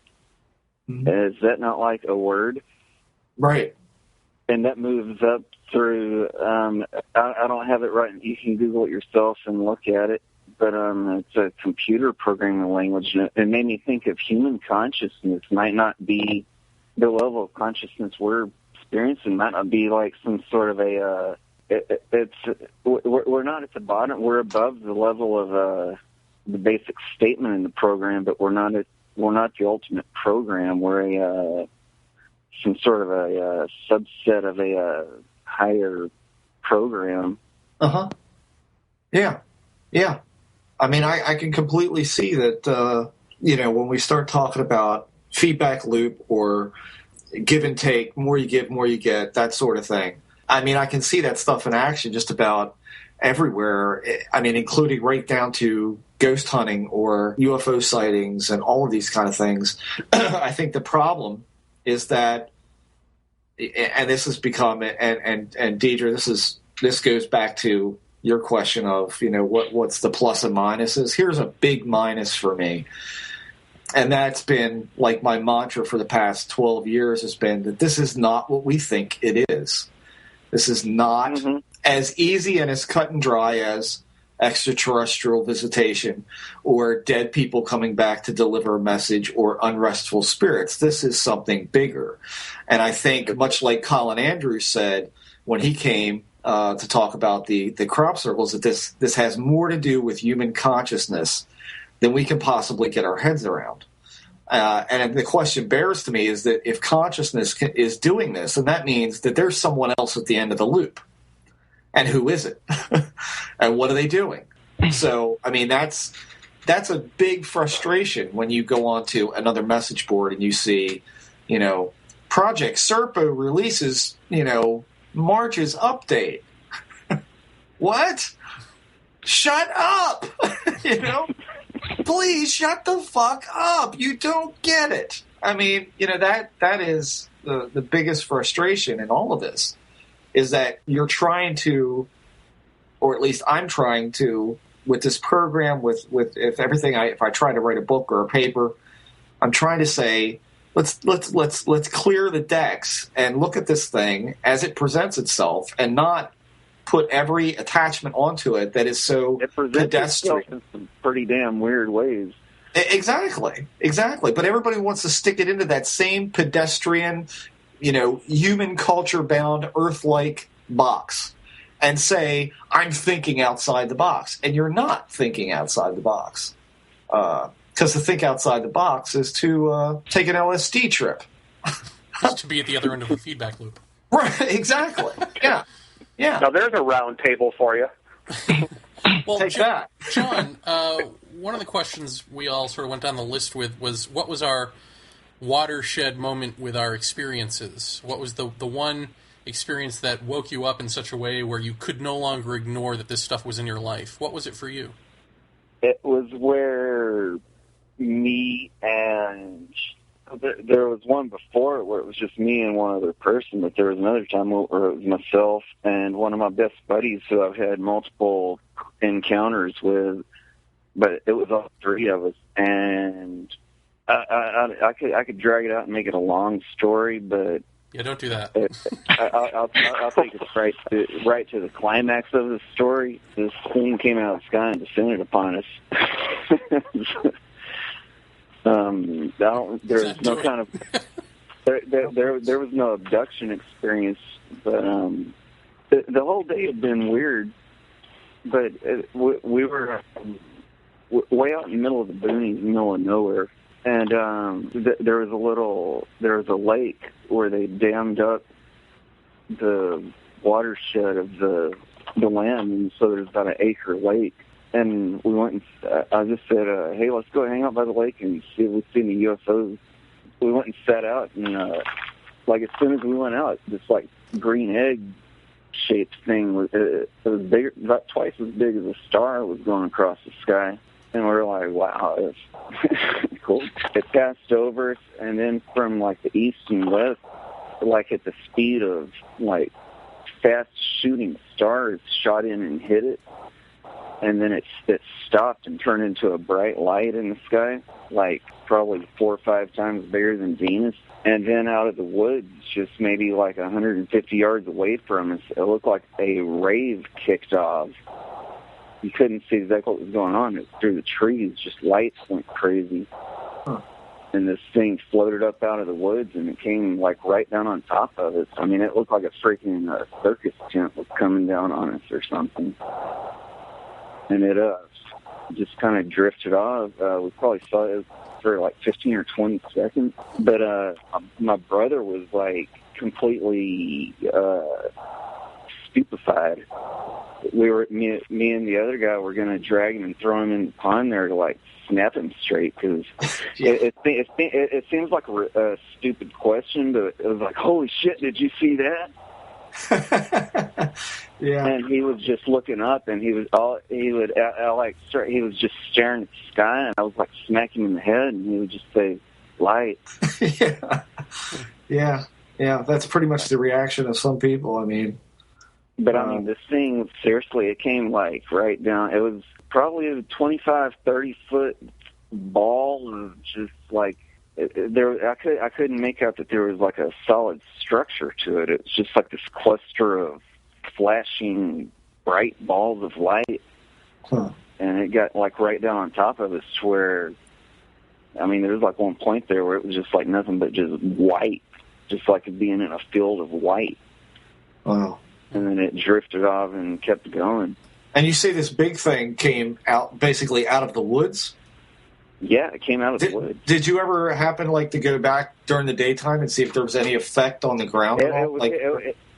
Yeah, we walked across. We didn't see anything really on the ground, and it was in. There were some neighbors up the way, and it was like kind of in their yard. Huh. But yeah, we didn't see any evidence on the ground. Wow.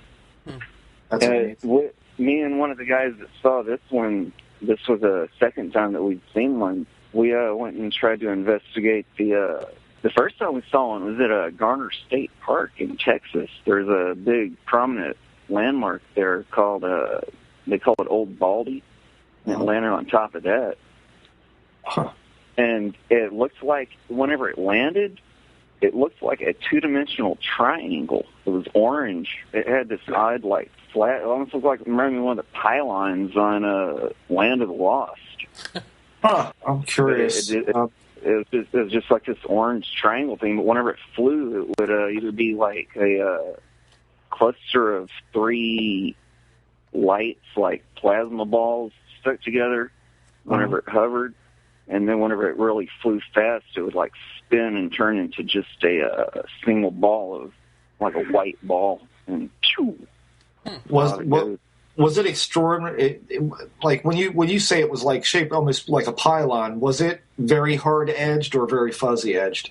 It was kind of hard edged, and it just looked like a triangle. It might have been I was thinking it might have been a tetrahedron because it was 3 balls whenever it was hovering around. Whenever it sat on the ground, it literally looked like I'm trying to like rationalize it, and you have this stupid thought. It looked like a canvas tent with a lantern on the side of it. It was kind of orange, like a cigarette butt would glow, like a lantern inside of a canvas tent. Right. But it was just like a perfect equilateral triangle. Huh. I communicated with it with a flashlight. Huh. I like flashed at it, and it would flash back at me, and I'd flash 3 times, and it would flash back, and then it just it turned back into a ball of light and shot back off in the sky. Interesting. Yeah. But I mean, after you see shit like that, I mean, your reality is never the same. I mean, that's why I listen to shows like this, and trying to listen to other people's stories and trying to figure out what the hell's really going on. Mm-hmm. Yeah, it's a little more than you hear about on the television. Well, I can tell you that, I mean, and the reason I ask about it being hard-edged or not is I'll probably at one point or another have this friend on. He's been on the show before, but he and his daughter were walking in a park, not horribly far from my house. I'd say it's probably maybe a half-hour drive or so. And they were walking through a field in the daytime. And he saw what looked like a diamond shape in this field. He said it was clearly lit, glowing, and some distance from him. And he made his child stay put. He started walking towards it, and the way he described it to me was no matter how close he thought he was getting to it, in other words, it should be getting bigger in his field of view as he approached it, it didn't get any bigger. It always seemed to be the same size, no matter how far he walked, how far he ran towards it. It seemed to hold its same ratio and size and scale. And he said at one point he looked back to see his daughter, to see, keep an eye on her. He looked back and it was gone. And this area, I've since found out, is not horribly populated with UFO sightings, but certainly over the years it's had its fair share of weird stuff that's going on in that particular spot. So that's why I was asking. I was just curious in the grand scheme of things if it had a sharp edge to it or not. But again, I mean, it's not. It was not only was it relatively sharp edge, but it looked like it was internally illuminated. So I guess it was brighter in the center and kind of more dark towards the edges. But it was still pretty sharp. But it had a very curious two-dimensional aspect to it. Yeah, that was confusing. I'm like, what the hell am I looking at here? Right. Right. That was something that he remarked too, was that it seemed to be flat, like just a geometric shape, which of course resonates with me, needless to say, from the stuff from my childhood with geometric shape stuff. So, yeah, I mean, that's interesting stuff. And I would say you probably can't deny it after you've seen stuff like that. No, especially when you've seen it with a witness. And we're both equally kind of screwed up in the head from seeing it, because kind of ostracized, especially when you're up in the South around a bunch of Southern types, and you come back from a camping trip saying, "Man, we just communicated with a flashlight on the UFO." Right, exactly. They're like flying saucers, flying saucer. It's like this weird, blobby thing, and it turned into a triangle, and it turned into a ball, and then it shot off. Stephen Greer, beware. Right. You've got competition. Right. Yeah, you don't need Steve Greer. Yeah. When I hear stuff like this, especially with the odd geometric shapes, it kind of reminds me of, have you ever heard Carl Sagan try to explain what a 3D object might look to a two-dimensional world? Right. And so I don't know, that just made me think of that. Yeah. And that's all I have to say about it. Did you see Carl Sagan's recipe for apple pie? I posted on the forum. Wah, wah, wah. Jody, do you have any questions for the panel? I have let me propose this to you, and then let me get your feedback on it. I hear you guys talking about looking for an answer. But what if the answer to all this is as complicated as trying to describe the Earth? We've got weather systems, we've got ecosystems, we've got plant life, we've got human life. I mean, you can't even describe human beings in a single word. What if it, let's just say aliens are from another planet, come down here, and they abduct somebody like Charles Manson or Hitler, or they, abduct a Buddhist monk. I mean, you can't pigeonhole everything that is going on. I mean, there's just so much evidence, and it's coming from, historically, mythology talked about experiences like this in fairies and trolls, and religion talked about it as demons and angels, and today we're talking about ghosts and aliens. What if this whole paranormal, high strangeness experience is as complicated as describing the culture of Earth, and we're only one planet in billions and billions and billions, and to reinforce that, I look at the guests that you guys have on, and all of them seem so sincere. They seem very credible and professional. But they've all got to give a different take on it. Mm-hmm. And then we get all of us together here tonight, and we're all sharing personal experiences, but it's still all different to all of us. Right. I believe there's something in 2012. What it is, I don't know. The end of the Earth, I don't think so. Wait, that was all preface for 2012? No. That was all, please accept what's going to come out of my mouth next. Giving some credibility to the frequency of things, like the Lakota guest was talking about. The Korn have a specific song that they like. Mm-hmm. Hey, speaking of Lakotas and songs, check out the Bastard Fairies. You can download their album for free, and their singer is Yellow Thunder Woman. She's a Lakota. It's great pop music. I'll shut up. Thank you for that. Now wait, so what is? I'm trying to figure out if there's a question in that, or if honestly, if you just let me see if I can surmise a little bit better. What if there is no one answer? What if the answer is as vast and complicated as it would be to describe the Earth? I mean, yeah. Well, I agree. Yes. Yeah. I don't think that when we're saying that this stuff is all related, that's necessarily saying it's all going to come down to one source. I mean, to me, it's like these things all know about each other. Put it that way. I think that there is. It's just a matter of shining a brighter light on your environment to see all of the creatures that are lurking around in the dark. And so they are, in that sense, they're all related. But you're right. They might have their own.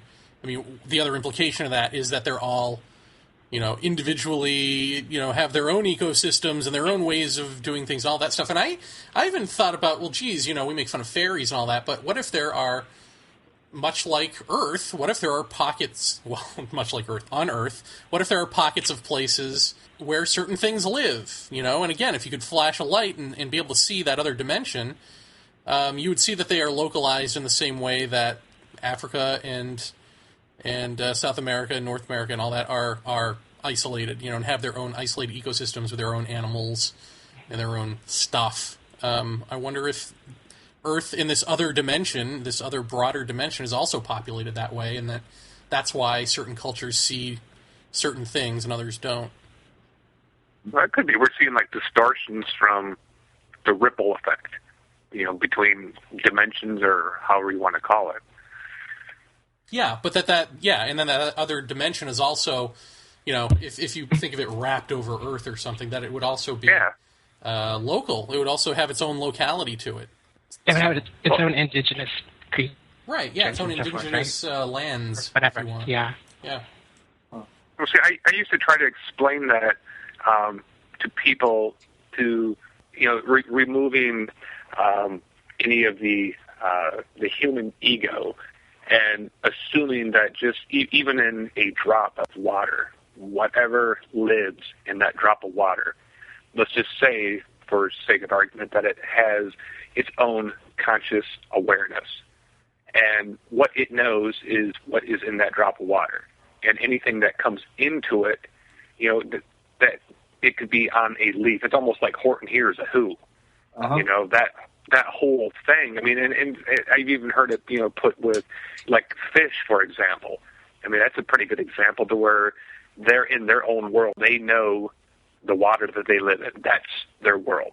But every once in a while, a dark object floats above them, and then they get yanked out of their world, gasping for air, and sometimes they get tossed back, sometimes they don't come back. It's just, with the universe being as huge as it is, I mean, are we just no more than just that one little thing floating around in a droplet of water or in a big lake, and we're just being pulled out by something that's so much larger than ourselves that we just can't understand it. We're trying to. We just equate it to things that we recognize, but it's just, it's far beyond our own imagination at this point. Mm-hmm. Jody, I want to know, when you say that you believe in 2012, what is it exactly that you think is going to happen? I think they're going to reset the calendar and it's going to start all over. Well, meaning what? I think they ran out of stone. They couldn't make the calendar any bigger, and we're going to start all over. Weren't there other calendars that they did? I mean, I heard that there were other calendars that go thousands of years beyond 2012 and all of that. But I'm just wondering when you think, gee, what does that mean to you that things are going to restart? What does that mean to you? What's funny is, when I started talking earlier, I mentioned how Gary Zukav set it off for me, talking about we're evolving as a species from a 5-sense entity to a multi-sense entity, and giving more credibility to more high strangeness, more intuition, and giving some validity to love. Even though love is not something that we can scientifically define, it's individual for everybody, and everybody's experience with it is different. It still exists. I think we're going to give, as the times are changing, as evidenced by the more public acceptance and the increase in paranormal experiences, that things are changing. And more people are becoming aware of it. I like to describe it as a change in frequency, and I think it's being brought about by the sun. I think the sun is a conscious entity. It's being quiet right now. I think it's the calm before the storm. I think the hoop's going to hit the fan, the sun's going to snap, and it's going to wake us up. I think we're evolving. We're changing. I mean, to be stagnant is death. But to continue to live in the paradigm that the government, the powers that be, the institutions that control and rule us, if we continue to travel down that road, there's no doubt in my mind that we are not living in harmony with this earth. We're taking more than we're giving back. We're living competitively, not cooperatively. We can't continue to go this way. I think 2012 is going to be out of this Wii, man. I said, leave me out of this Wii. I've been dropped out of the system for a couple of years now, man. Shock. Jody, let me ask you this: if that doesn't happen, what will become of you? Like, will you become deeply depressed? What would happen if that didn't come about after 2012? This is an answer I gave earlier before. There's no watershed moment for me because all this stuff goes on around us. And although it's fascinating, and I spend a lot of time looking into it and listening to other people's stories, I don't change the way I put my pants on in the morning, eat breakfast, and pay taxes. I mean, tomorrow's going to come. I believe something's going to happen. I believe we're going to have some earth changes. I believe we're going to have some difficulties ahead. So I garden, and I enjoy gardening, and I think that's the most important aspect. But I think it's also an important aspect to be connected to the earth from which we're a part of. And, the molecules that make up our body came from the earth, and when we die, they go back to the earth. So in that physical sense, we are connected. And I've got, backup heat for my house. I'm in southeast Pennsylvania. Every year we get a good snowstorm or an ice storm, we lose electricity and power for a couple days. Mm-hmm. I can't afford to have my house without heat because my pipes will freeze and I'll freeze.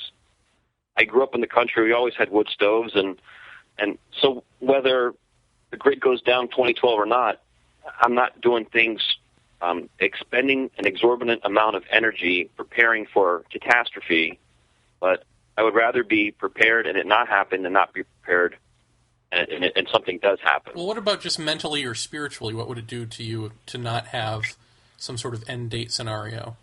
I don't think anything. No? I don't think it's going to be, we're going to wake up on December 21st, 2012, and a switch is going to be thrown.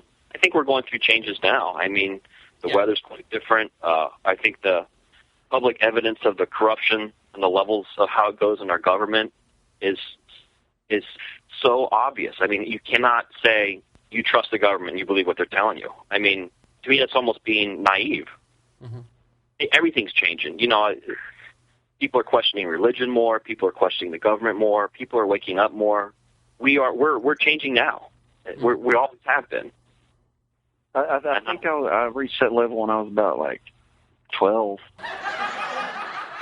Reach what level? It was to where I realized that pretty much every institution, from religion to education, the government was all lying to me. Right. Well, I mean, I got to say that I agree that there is something. Obviously, there are big changes afoot, environmentally, politically, and all that. Whether that's all related or not, it's there. And I do feel as though there's, quote-unquote, something coming. I mean, certainly something there's is something paying coming. attention to our lives that, I don't know, quote-unquote, shouldn't be there or, in normalcy isn't there. So something's going on. I have a problem putting a date on it, Yeah, I agree. Well, I mean, I agree with you. People are going to wake up to the fact that we all exist in a state of slavery. They told us slavery was abolished. That's not true. They just gave black people the right to pay taxes. And you know what's great about that? We are paying for our own slavery, and most of the people are asking for it. That's what kills me. Why is that happening?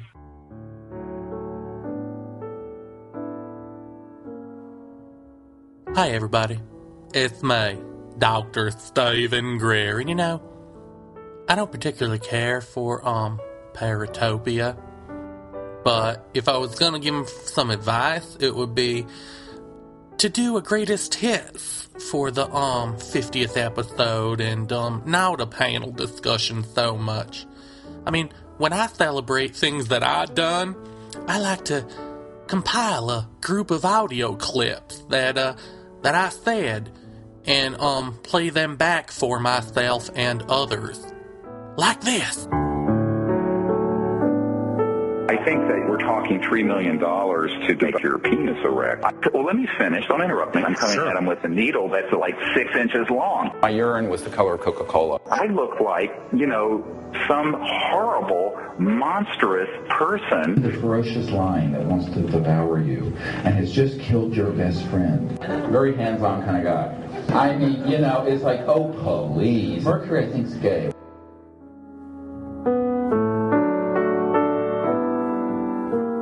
I said, yeah, I did.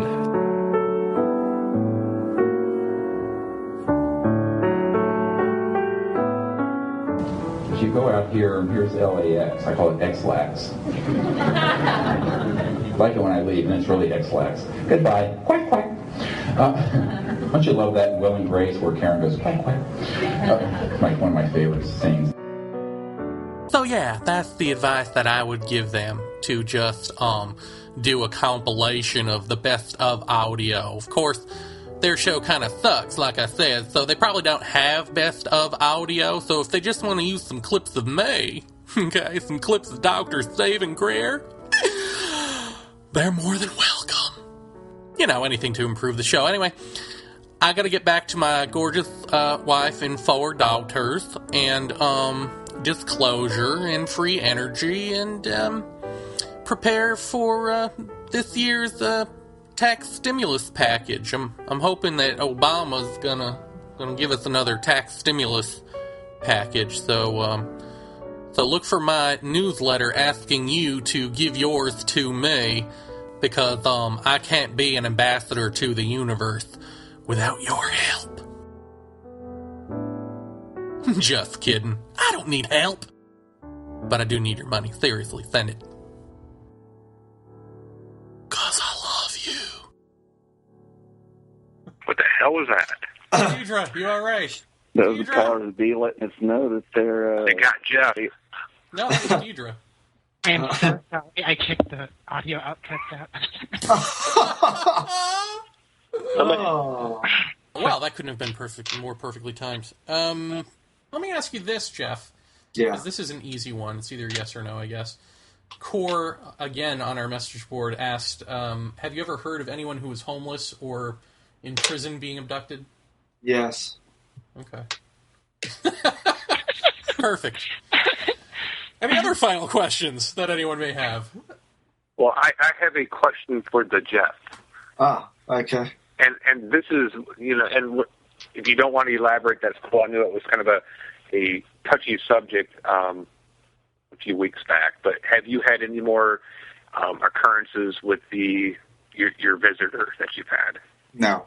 I guess I can say at least that what occurred last time I have to basically come to grips with, and it made it all too clear that I wouldn't be seeing it until I did. And there's been a couple of small things that have happened, but not a grand sit down as the past two, right? Not by any stretch. Okay. Yeah, no. But there's been some weirdness around that I think is ultimately connected to that, in the way of a light that my wife and I both have seen, which is again in the living room on the ceiling. And I've also seen I don't know how else to put it other than to say it looks like a Ouija board planchette on the ceiling, a little more rounded than that, with a small white light in the center of it. And it seems to be moving towards the spot where this man sat on the floor, which is a little weird. And I just kind of made that connection the other night when I saw it again. But I to be honest with you, I was really sick. I would say I was sick during Christmas to a certain point, and then I started getting better. And then it came back on me in a way, and well, I thought it was trying to kill me. And I slept on the couch 2 or 3 nights I say slept, but I didn't sleep because I was just in a continual, perpetual coughing fit. I'd take a breath and I'd cough. And I saw the light on the ceiling that night. Again, fully, you can't get much more awake when you're gasping for air. And there was a point where, as corny as this sounds, I often sit in amazement when I hear people on TV talk about being so sick that they were ready to die. And I, by no means was I that sick. But I sat on this couch and I said, if this were 3 or 4 times worse than this, I could seriously consider understanding how people say, I'm ready to go, I've had enough of this. It was that, it was that aggravating. It was that, I've been up 4 days straight with no sleep because of this. And it was just this miserable existence. And about the time that I thought that, I looked over in the chair that Jeremy usually sits in, which we affectionately call the fart chair, in my living room. I don't know. And I squeaky saw boy chair. Yeah, and I saw a pair of legs that I could see through, wearing a pair of slippers, wearing like a polyester pair of slacks. I could not see a torso. I could barely see the edge of a hand, and it looked like my grandfather. And it sat me up, and when I sat up, it was gone. But that, I would say, has been the only thing that I have seen that I absolutely know I saw without any question. And I question whether or not, again, when we always talk about ghosts, they talk about people who are really sick and somebody comes to watch over them or something like that. Who the hell knows? I don't know. Now, has the fart chair been with you throughout this whole thing? Because I'm beginning to wonder if it's the fart chair. Well, I bought the chair new. I bought the chair new.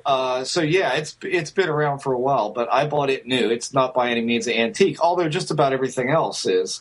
Right, but whatever is making Jared do all that crazy shit when he meditates might just be in your chair. Right. Well, that would be his in my stool. Apparently, that would be his gas. Oh, yeah. Your stool. This show is taking a turn for the worse. Maybe it's electrically charged gas, man. Jeremy farts plasma. Right, exactly. I don't fart at all. I don't know what he's talking about. Yeah, right. My chair says different. You've hit the monumental 50th episode. So at this point, have you brainstormed possible new directions or what the direction for Paratopia? Because I like where you guys are going with it. I mean, it's knock it off, Vaeni. It started as as you would expect, but you guys have taken it to a different level that no one else is doing, and you're going in what I think is a good direction. So I guess my thought was, is it planned, or are you guys just following, week by week, where each lead kind of just takes you and it's just evolving, or has this been part of a plan of yours? Huh. Plan? Plan? What plan? What plan? I think it's a little one, a lot of two. Like I think that there is a little planning, or a little steering, but I think mostly you guys knew that certain amounts of it were already bullshit, so you wanted to get your points across and still hit on all the normal stuff and then just run with it. Yeah, well, I think, to me, I don't know. Ideally, I would like there to be more narrative to it, more where each episode builds upon the last or something like that. I think that would be kind of an interesting direction to go, but I don't know that we'll actually do that. I don't know, Jeff. How much planning did we do? We are constantly going, okay, are we being too new agey? Are we being too nuts and bolts? Are we being too whatever, So there is sort of a trying to mix it up sort of thing we're doing, but also just trying to look at different, once we decide, I guess what it is once we decided, oh, this is really about consciousness more than just our own experiences or UFOs or that sort of thing, then we could go broad with it, Yeah. And right. I think mix that it up was as much helpful. as you want. Mix it up as broadly as you want, as long as you tie it together with humor, I think is what makes it work. Yeah. Oh, I mean, I think that no, I don't think there's been a plan. I think that we've tried to get guests on that don't necessarily fit the mold of what you would expect to hear on a paranormal show. Now, some have. I think Colin Andrews is somebody you would expect to hear on a paranormal show, and Whitley Strieber and all of those. I don't think you'd expect to hear somebody like Greg Matloff on a show, or any number of other people. Now, I'll let you guys know ahead of time. One of the things I definitely want to do with the next 50, I think it's pretty clear that we didn't set out to be a hit show. We didn't. We don't suffer fools. In fact, we don't listen to them at all. We don't have them on, which I think ultimately is the best way to, if you want to be a policeman of this field, is the best way to do it is to ignore them. You're not going to clean up this field. It's not going to happen.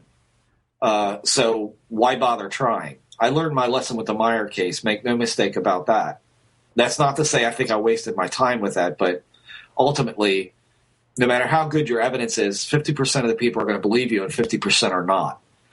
I think the next 50, the one thing I would like to do is to take a lot of long-standing held beliefs in just about every paranormal genre. We did it a little bit with Rob Beck when we brought him on to talk about environmental issues as they apply to a haunting, such as the limestone, the running water, that sort of thing. We're going to go the next step with that, and we're going to have a tenured professor of psychology on who's written a book called Psychological Pseudoscience. And one of the things he talks in there a lot about is regression hypnotherapy. And we're going to lay it on the line for ufology. This is the guy who has studied this stuff, and we're going to listen to what he has to say about it, the pros, the cons, and all of that. I think the majority you can expect is going to be con. And hopefully that trickles down into the field as a couple of other shows that we've done have, and maybe might change some opinions of the picture that's been painted of the experiencer phenomena for the past 20 years. So that's what I'd like to see happen. But again, it all depends on what guest is available at what time. And how can we get them on to talk about the issues we want them to address? I got news for you. Getting scientists on a paranormal show ain't fucking easy. No, I can't imagine. No one's got a hold of Michio Kaku or whatever his name is. Yeah, well, we've written him endlessly, and not only first one to get him, I think that'll be the end of the world at that point. Well, I mean, I don't think I mean, we talked earlier about like one cohesive answer, which I think you had asked about, and what if there isn't one? And I think you're right, there isn't one. But I think that, and this is just my opinion, it does not necessarily reflect the views of my co-host Jeremy Vaeni. I think it is one thing. I think it is one thing that is as diverse as all of us are. And it's interacting with us on a one-on-one basis to the absolute most personal level that it can.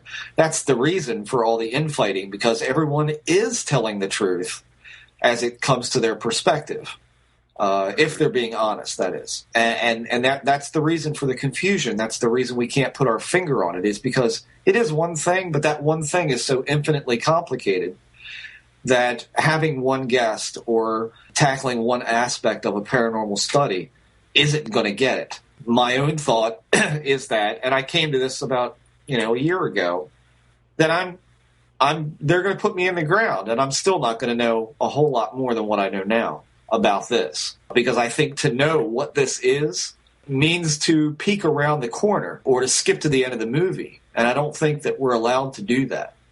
I think the best that we can hope for is to try and understand the mechanics of what we are looking at without putting it into that preconceived cultural box. Right. Look at it for what it is. So trying to get guests like that, that's tough. But I think with the next 50, I definitely like to take on some of the issues that people have issues with as far as paranormal stuff goes. That doesn't mean hit episodes. That just means let's talk to the people who would know about this stuff. And not ufologists. Because as far as I'm concerned, and I'll say it here and now, ufologists are worthless. Okay? They are worthless. There is nothing coming out of ufology that is new within the past, I'll be gracious, 10 years. Well, they put themselves in a box. It's absolutely. The box of ufology, you know. Absolutely. And I'll give you a clue. Kevin Randall, in this month's UFO magazine, states that they can prove that some UFOs are alien craft. Really? Shut up. Really, Kevin? Really? Fuck me. I mean, really? I'm out. So what I'm doing is what we're doing here. Go out and chase gnomes. Yeah. I mean, I'd rather do that than to listen to more crap or to rehash another Roswell. So, I mean, I think that we've taken from some people an undue amount of heat for being of a New Age bend. And I think that what we said at the start of the show, which was that we were going to take some terminologies from the New Age and try and redefine them in a way that's useful.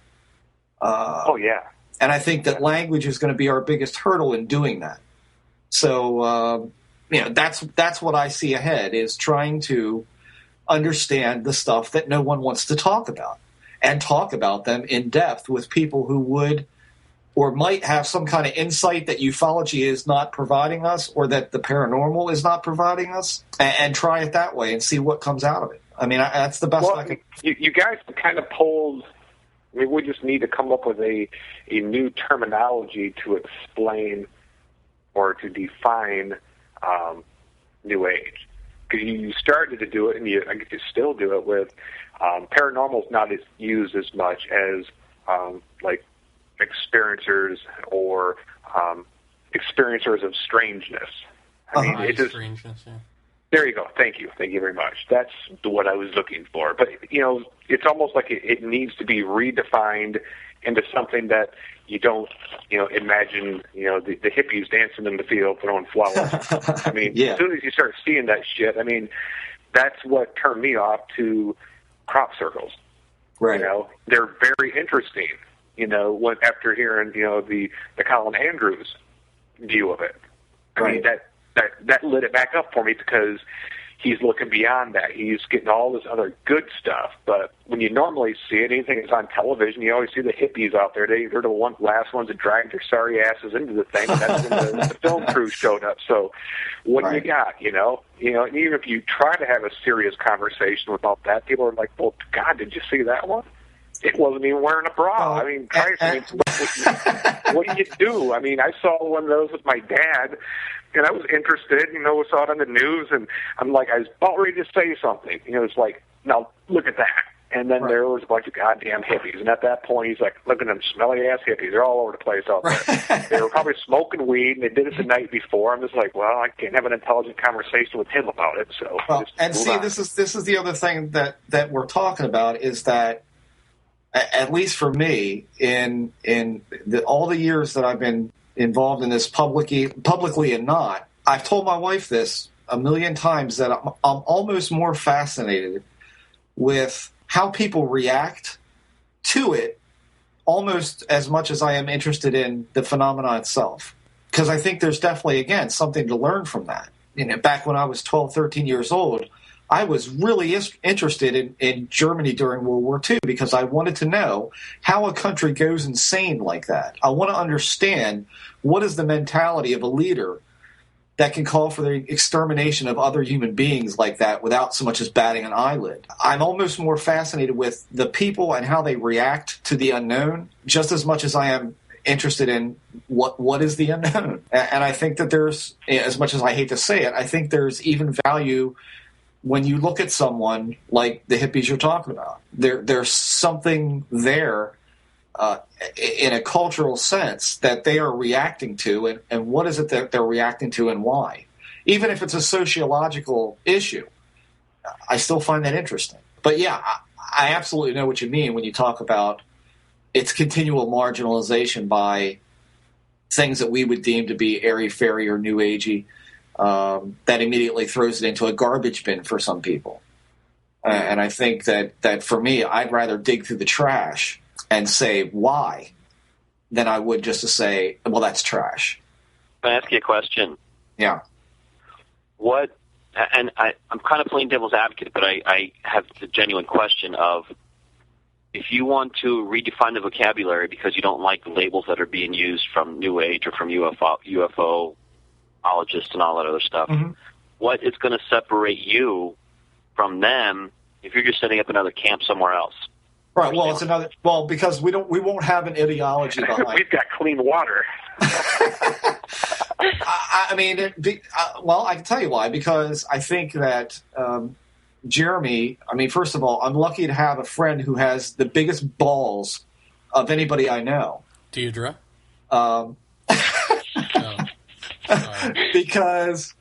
Because this is a guy who will get up in front of an entire X conference and say, how do you know this is extraterrestrial? How do you know this is this? How do you know this is that? I mean, I think the good point that we have is that we don't have, or at least I don't have, a preconceived notion of what I want this to be, whereas I feel like the New Age wants it to be spirit guides or this sort of thing, or the ufologists want it to be extraterrestrials, extra dimensionals, whatever. I'm just as open to it being our consciousness doing all of this, or our consciousness reacting with something else that may be so far beyond our comprehension that we may not know, even recognize it when we do see it. That's the best answer I got for you on that. I mean, invariably, it's going to be seen as some sort of ideology, but just because we're human beings and we're trying to make sense of something. So how is it going to separate? I don't know how it's going to shake out. But I think I've had enough of our evil overlord reptilians and our little spindly gray fuckers and all of that. I've had enough. I've had enough of the guy in the black sheep, because that ain't it either. I don't believe that. I've seen those cloaky dudes too. They're kind of creepy. You mean shit? Yeah. I mean, but I don't necessarily. I mean, I think a lot of people would see that. I don't know if it would be the majority of people would see something like that and say, there was a man in my house in a black sheep. Well, it wasn't in my house. And I'm not necessarily, so willing to believe that. I mean, that's. I'm not so willing to say that's what it is. So I don't know how it would separate out. I don't know how it would shake out for us versus the rest of the paranormal field. Well, let me propose this. One thing I think that a lot of people have. I'm sorry. I'll speak for myself. I like the sincerity and the genuineness of your guests, and I'm going to speculate that they approached the subject that they were studying, that they were curious about, open-minded, and they based their theories on what their experiences, their evidence, and their beliefs are. And I think, I think you and Jeremy are doing that now, and I think that's why you have the following that you have and get the guests that you do. We're all overlapping with similar experiences. Right. I'm not going to say that our camp's any better than anybody else's, but this camp is, we can validate what we're saying through evidence and experience. And I don't want to sound too new agey with this, but approach it with an open heart, without bias, and considering what we know and what we feel. Yeah, I don't think showing emotion is new agey. Like I think what you said is fine. I think that's great. I think that we do. I hope differ from other camps in that, just as Jeff said, it is more about. Well, it started off being our own personal journey, and in some ways, it's always going to be that. It's always going to be what interests us. Because I think once you start trying to play to an audience, then you end up having less quality control over the guests. I think that just sort of happens naturally. So I think if we have great guests, it's because we're very selective, because we don't want to have conversations with people that we don't want to have conversations with. And I feel like that's different than other shows that will have on, the John Lears, the Greers, the this, the that. I think it is better because I don't see a use to having on a bunch of people that you don't think are telling the truth to simply say, well, audience, now you go make up your mind. If you don't think they're telling the truth at the outset, don't have them on. Right. So yeah, I don't this know. might be bullshit, but feel free to investigate on your own. Yeah, because then to me that is about trying to sort of please the audience or trying to pull in ratings and all that. Right. So, I mean, you're just throwing some shit out there for a couple hours and not getting anybody anything closer to anything what they already had in their head in the first place. That made any sense? No, I didn't. Never mind. Take it back. 1, 2, 3. Welcome back to Paratopia. We're going to use that. I was attracted to your show because of what you guys do, not because of what I want you to, because of what I want you to do. So you guys just keep doing what you're doing. All right. Okay. Absolutely. Deal, yeah.